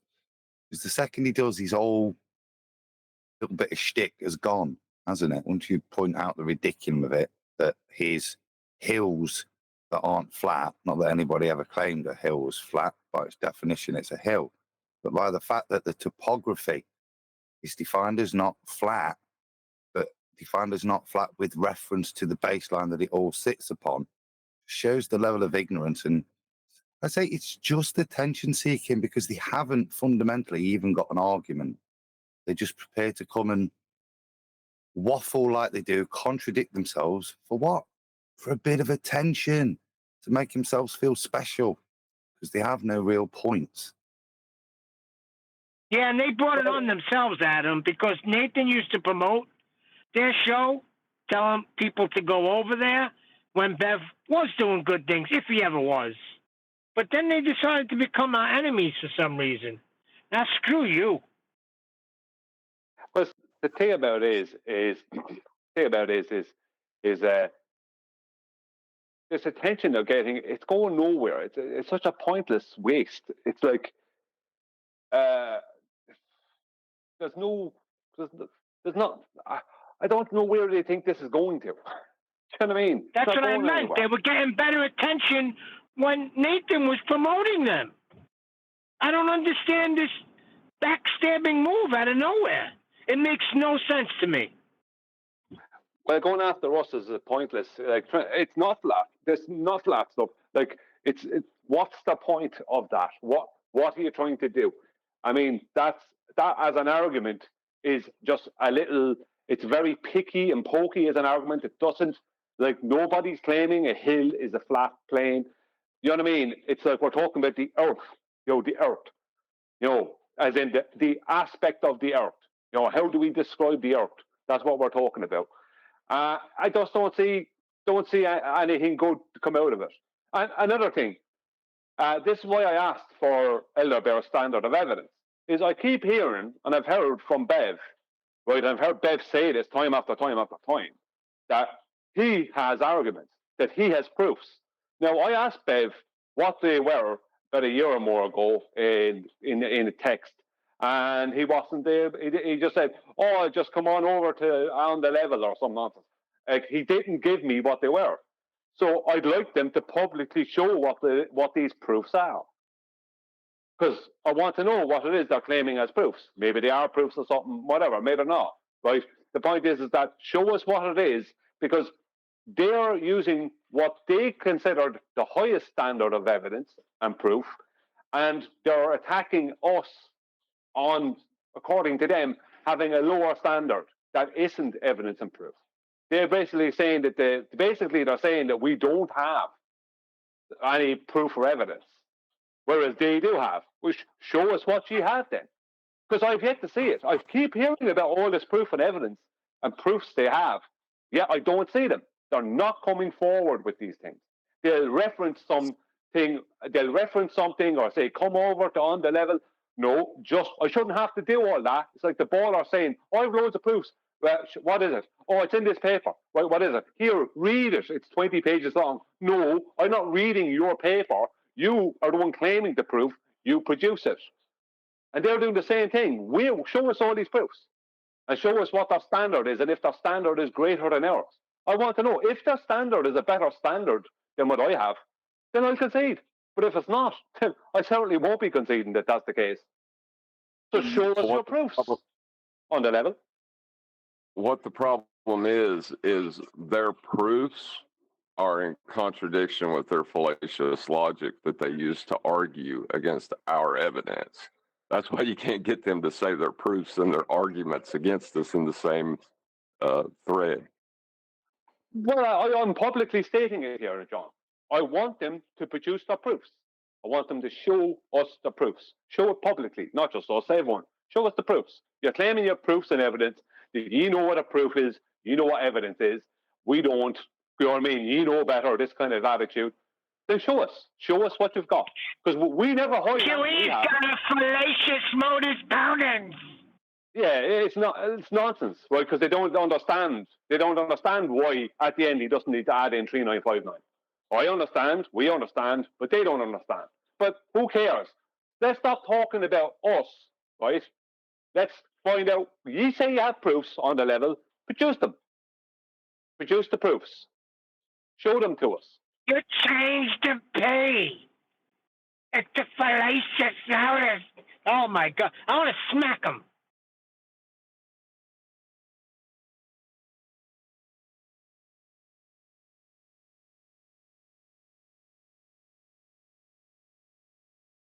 Well, I heard his modus ponens of if Earth is a flat plane, all the flat plane measurements we take can't change with respect to elevation. We do have flat planes change with respect to elevation, therefore it's not a flat plane. Yeah, he's an idiot.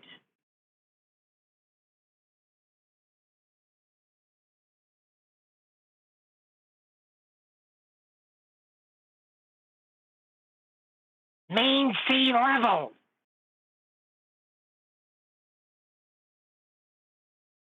It's just a point. It's just a point.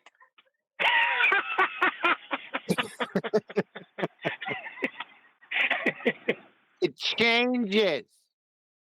Changes. Right. It's just a point on a vertical datum. QE's fallacious modus ponens.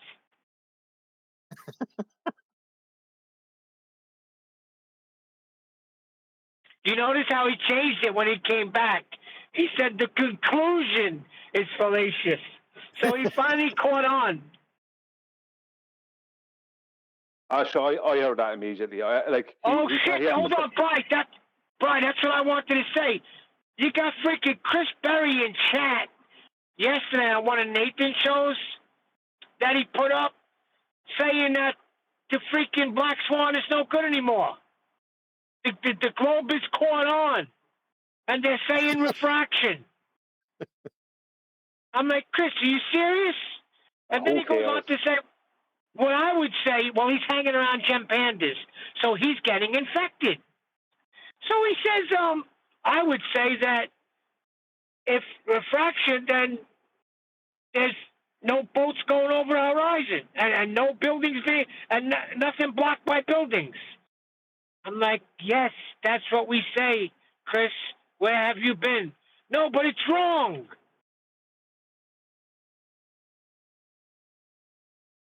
Oh, no measurement to a physical geometric sphere edge. Well, that's a problem if you want to claim that exists.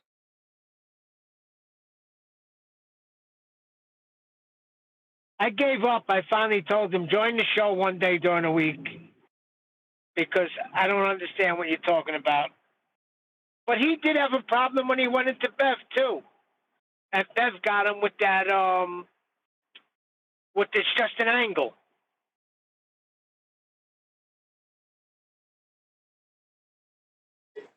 If you ignore the word elevation, it's just an angle.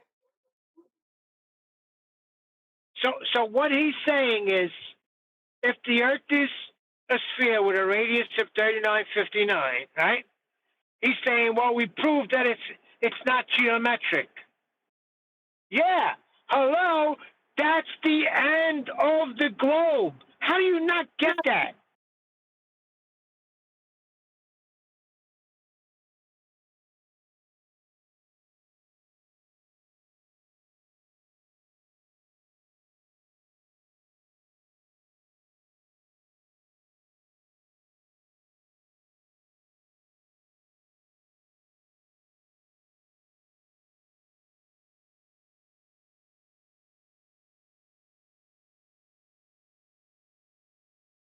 How does it not being geometric prove it's a sphere? I don't know. I thought once we proved that it's not geometric, it's ball game over. Because that's what it is. If you're a bowler, right?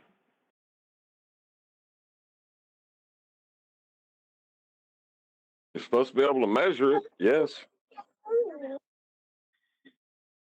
If it's not there anymore, then it's game over for the ball. I tell you the truth, I don't know what he was saying.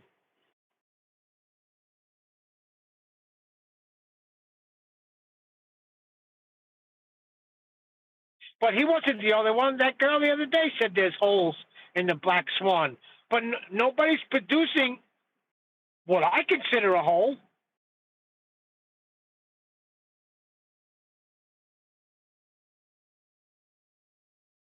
It goes back to the point earlier, doesn't it? Again, what are they bringing to the table?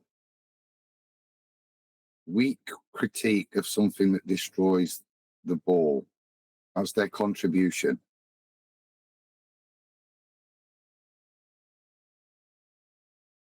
Exactly. They're more interested in critiquing us on a point they don't understand, a minor point, as opposed to focusing on the major point. They're not interested in the major point. They're interested in the minor point. Right. And once you say refraction, you're double done. So I don't understand it. When they say refraction, you just welcome them to flat Earth. It's as simple as that. Now, if you're in Gem Pandas and they're telling you something other than what we're telling you, then it's your own fault. Neil, if somebody doesn't understand, if a flat earther doesn't understand the argument after 4 years, you can forget about that flat earther. They're not going to understand it. They're going to be hoodwinked by the borders, Jedi mind trick. You can forget about it. But at that stage, leave it up. I agree with you, but Chris Berry, I thought he was on page. Oh, I'm sorry. Yeah, I'm trying to finish what I'm saying. That is the person who sits at home and waits for the 9 o'clock news to tell him it's flat. Around the back You know of what I my mean? head.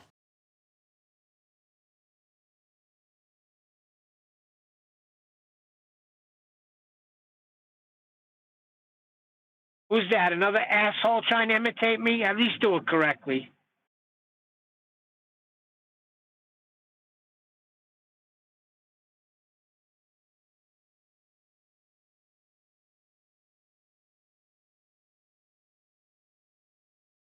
A lot of dead air. Well, someone was. Well, somebody just came in mocking me. I want to know who the hell it was. No, that was me playing a video. It was the end of the video that we just had on. Oh. Just moving tabs around, that's all. All right, good. Sounded like someone taking the mick out of Neil.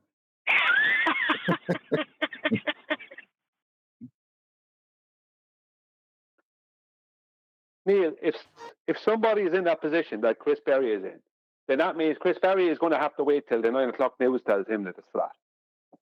Yeah, I got you, Brian. I got you. What's the point in arguing with that person?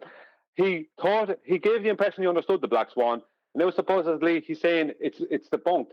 It's like, Chris, I have to just wash my hands of you. You know what I mean? I can't trust your judgment at this point. Who? Your judgment Chris Berry? is flawed. Who? Yeah. Chris Berry, tell him, Neil. Yes, Chris Berry was in your chat saying that the Black Swan is no good.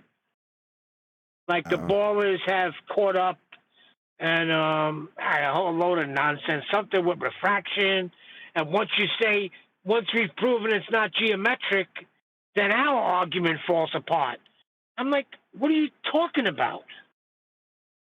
Oh, well, hopefully Chris will listen to this and come in and have a chat with us and we can explain it. Well, I invited him in. I said, why don't you come on and explain your position? Because what you're saying, these are all the things we say. Like he said, well, if they say refraction, I'm going to say non-Earth curve then, right?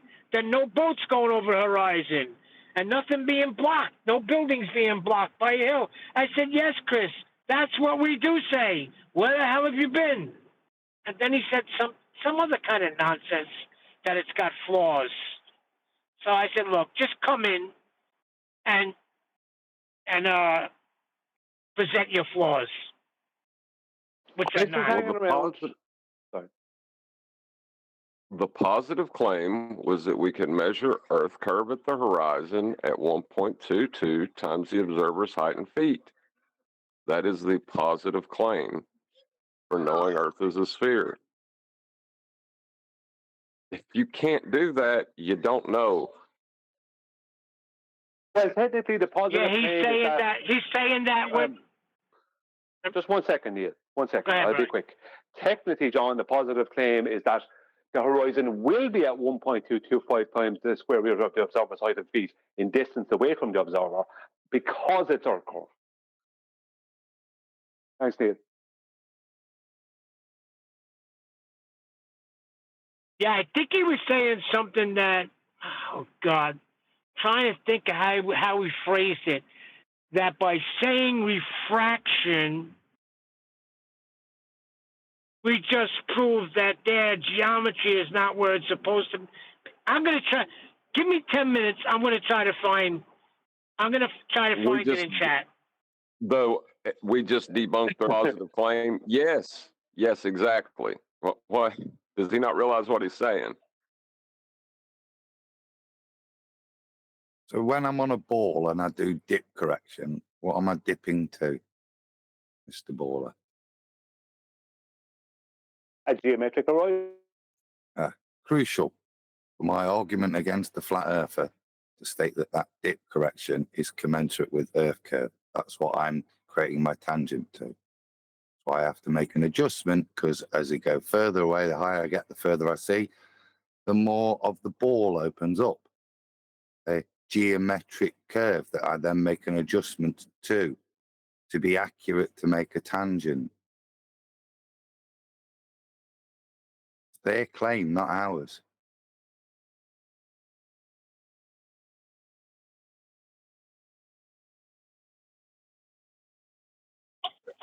He said it was hard with his schedule to join the show.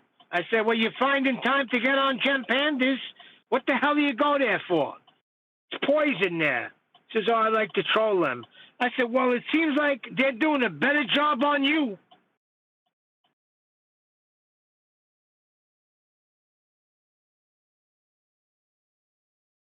Right. So the positive claim is debunked.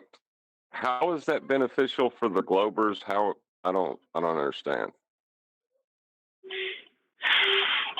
You know what it is with this stupid phone? I don't know how to take screenshots like I did with my iPhone. So I couldn't just screenshot the freaking chat so I could properly represent what he said. And now I can't, when I go to Nathan's shows, I can't get the chat no more. I only get it during the show. That's it. If I try to pull up any show of Nathan's right now, I will not get the chat.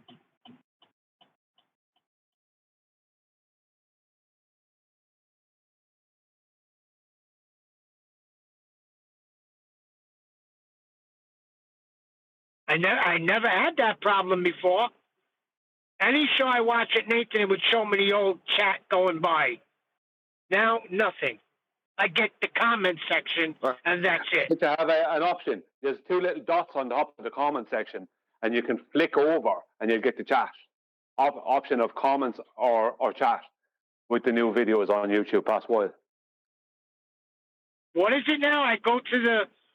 When you go three into little where the dots? comments are, just go to just when you see the comments, just put your finger on it and flick it over, and there should be two little dots on the top, and those dots represent either you're in the comments section or you're in the live chat, or you're seeing what was written in the live chat, I should say. All right, I'm going to try it. Yeah, I'm pretty sure that he's stating that they have a good point when they debunk their positive claim. Maybe I'm just misunderstanding.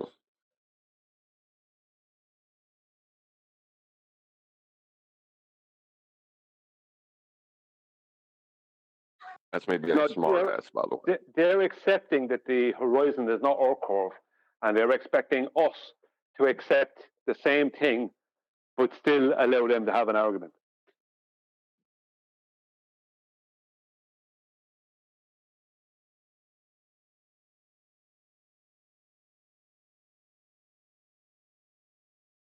Yeah, it's about as dumb as a bag of hammers, isn't it? Well, what's more dumb is flat earthers believe in them.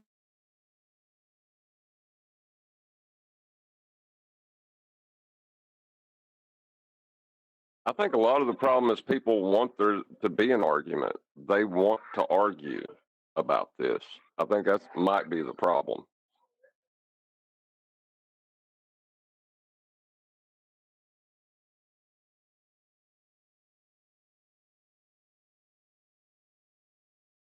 So, Brian, you're saying that I'm on the comments and I see the two dots, and it's on the left. But how do I get it? How do I get it to the right so I can get the live chat?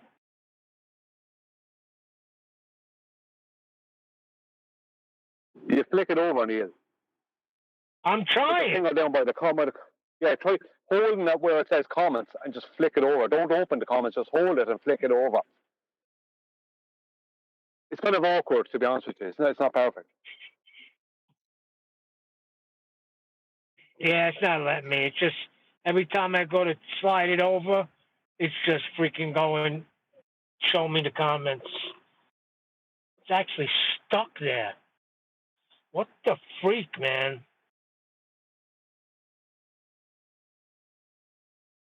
Or on YouTube, Nathan, if you hashtag Fortnite live stream and hashtag Victory Royale, you might get a lot more views on your live streams. And if you wouldn't mind for the lads, instead of streaming Fortnite live, would you mind streaming Command and Conquer now and then? As you're in the wrong generation streaming Fortnite. I like Fortnite. But yeah, I will do that. I'll put it in as a hashtag.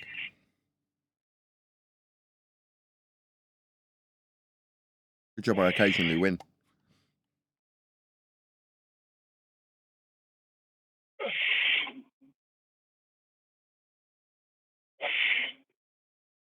What I like is heavy breathing. That's my favourite thing. Sorry. Yeah, sorry, Neil. I interrupted you getting help there. You interrupted his heavy breathing. It's the air conditioner. John, refracted. Well, just on what you were saying a minute ago, I see the problem as being very similar to what you were saying. Is that they're looking for a neutral outcome. You know, like the whole Jaron Campanella thing, neutral outcome. That's what they're looking for. They're looking for no side to ever win. So both sides will always have an argument. They're not looking for to be the winner or the loser. They oppose the conclusion. They oppose the conclusion of any argument, right? Whether it's pointing out the argument's void or anything like that. They're just in opposition to a conclusion. Yes. The main thing is that there's a neutral outcome happens, and both sides still have an argument, and both sides are still in the game. That's what they want. That's what Chris Barry wants. That's what they all want.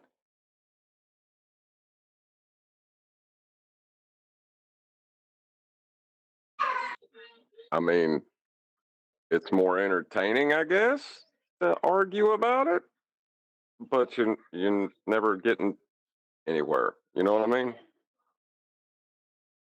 Well, the whole point of this was to show which it was, whether it was flat or a globe. That was the whole point of this back when it started, or well, restarted, I should say, in 2014. You know, the whole point from then on has, but obviously a lot of people are involved in this and they think the point is different. They think the point is to continually argue and continually have an argument when it's not necessary.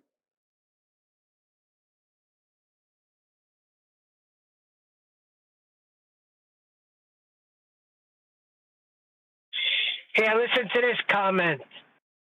Flat earthers think the sun shuts down during an eclipse. Really? Neil, why are you reading these things? Because I'm trying to get it over and I'm seeing them. I'm trying to get to live chat and I just seen this one and I found it funny. Yeah, that's what we think. The sun shuts down.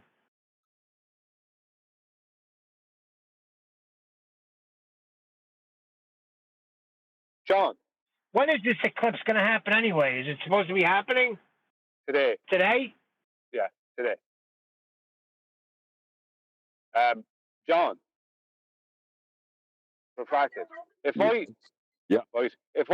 accused you of painting my house, right, and you could prove to me that you didn't, would you continue not proving it to me just so you could continue arguing about whether you did or didn't?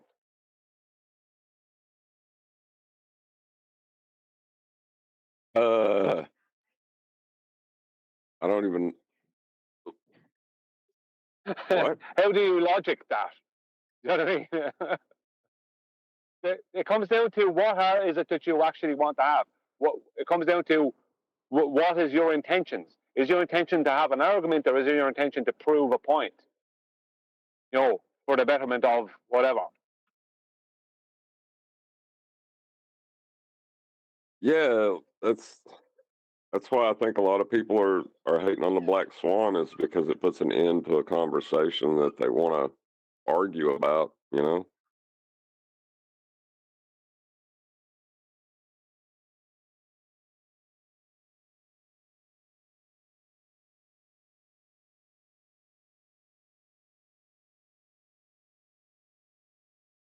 They want to have a philosophical debate.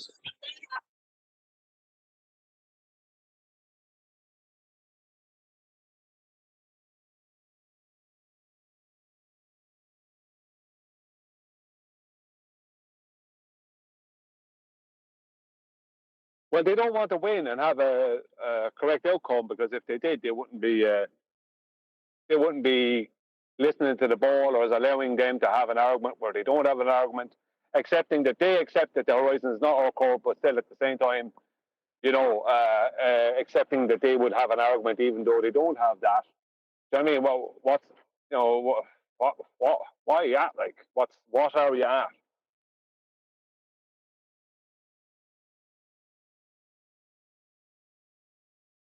Yeah, that's what I'm saying. The only thing I can think is they just like they want to argue. It doesn't matter what they know at this point. It's not about that for them. It's kind of like a social thing for them.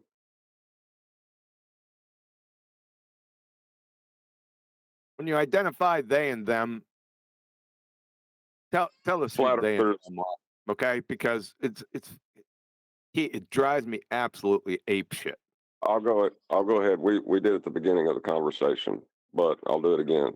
Flat earthers who don't recognize that the modus tollens of the black swan debunks Earth curve.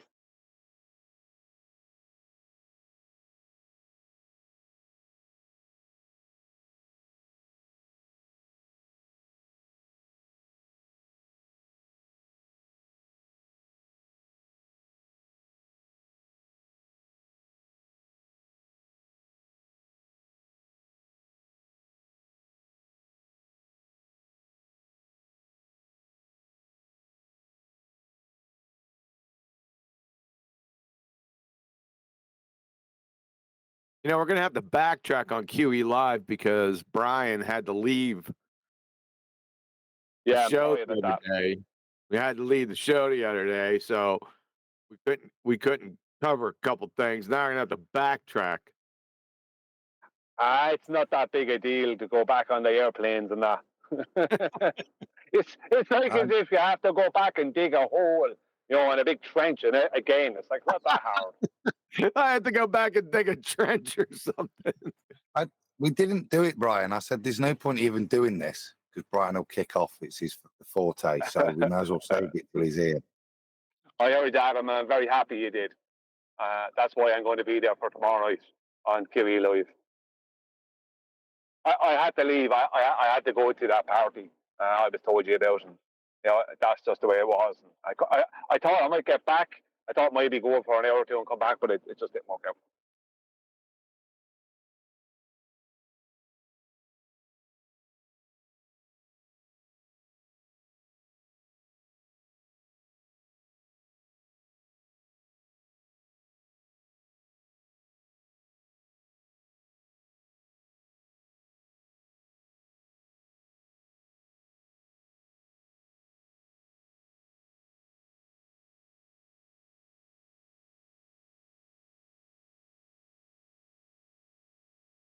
I'm going to go out and test during the solar eclipse to see if my shooting gets better during the eclipse and after. I'm going to write down data points and shit. Oh, science. Like it. Will this be before or after the rapture? Rapture? When's the rapture? Well, listen, the letters that people freaking out about the rapture is absurd, but it was enough for them to cancel school. Yeah, teachers are like the French. Any excuse for like a strike or possible chance of rapture. Let's cancel school. Yeah, we had it here. There was a chance it was gonna snow, and because the potential disruption if it did snow, we'd better just cancel school anyway. This is this year. Didn't snow. It's teachers, mate. Half-arsed excuse to take the day off and they'll have it. That's the best, though. Potential chance of rapture. Let's cancel school. You think I'm joking? I'm dealing with 6 kids right now because of this crap. Hold on a second. Is that what they said for real? Because my brother was telling me something about this. He was saying the last time it was over, the totality was over a place called Nineveh. Something else, and now it's falling on a totality. Is a town called freaking Rapture, and that's where they're getting this from. Are you serious? Called Nineveh that it passes over.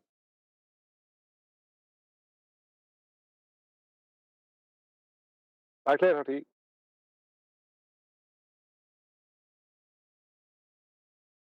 Brian just gone to another party. He can't go. We need him here to start talking so Nathan can close out. It's gone. Speaking of party, who's that girl, that party girl that's in when we go to the politics server? You want me to introduce you, Neil? No. I'm trying to find out if she was the one that was pointing holes in the Black Swan, or if that's a different person.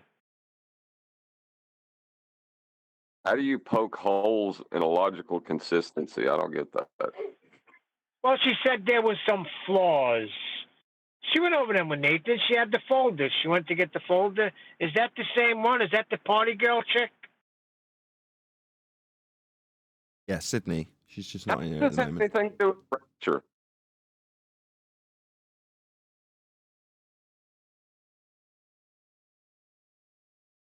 Say again, Nathan.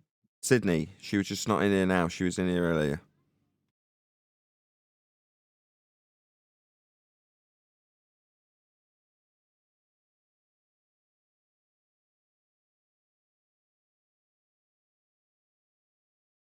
What about it, Neil? You just wanted to find out what her flaws were. We went through them when she was here. Yeah, I was just looking for clarity if it was the same person. Oh, right. Yes, it was.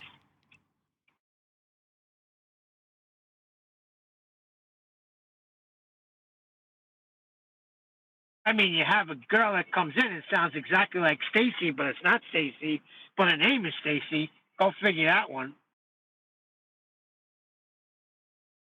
Sydney, not Stacy. Not that girl, another one that comes in. She sounds exactly like Stacy that said, "It's not your year, Nathan."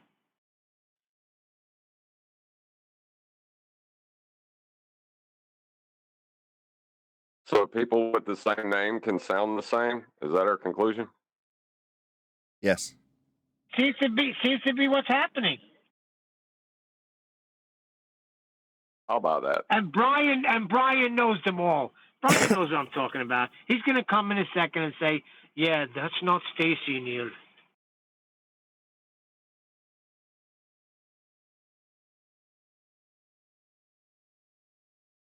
Can we get back to the fact that I have to watch 6 kids because teachers are insane? Why didn't they just come right out and say, "We don't want to teach. We want to go worship the sun and look at it"? Like the inmates that got a law passed. Look, the inmates got a law passed that it was their religion, atheism. So now they're going to be allowed to view the eclipse. Teachers just don't want to deal with my kids, Neil, so they're making me do it. How fair is that?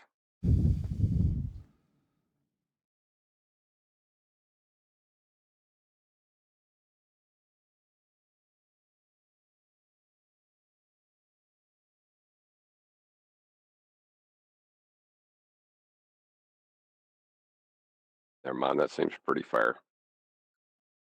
I don't think you entertain them properly, John. There's a thing called the television and cartoons. Always works. Yeah, because beating them ain't doing it no more. I better not joke about that. There's psychos out there that would listen to it and be like, "See, he just admitted to it." Yeah. And with that, I'm going to say a huge, massive, enormous thank you to both Discord and G+ panels for making today's after show possible. And of course, a massive thank you to all of you in either Nathan Oakley 1980 or Nathan Oakley Premiering streams, hopefully smashing the super chat, liking, commenting, sharing, subscribing, joining as a Nathan Oakley 1980 channel member, and all that good stuff. I've been Nathan Oakley, and I will see you all in the next video.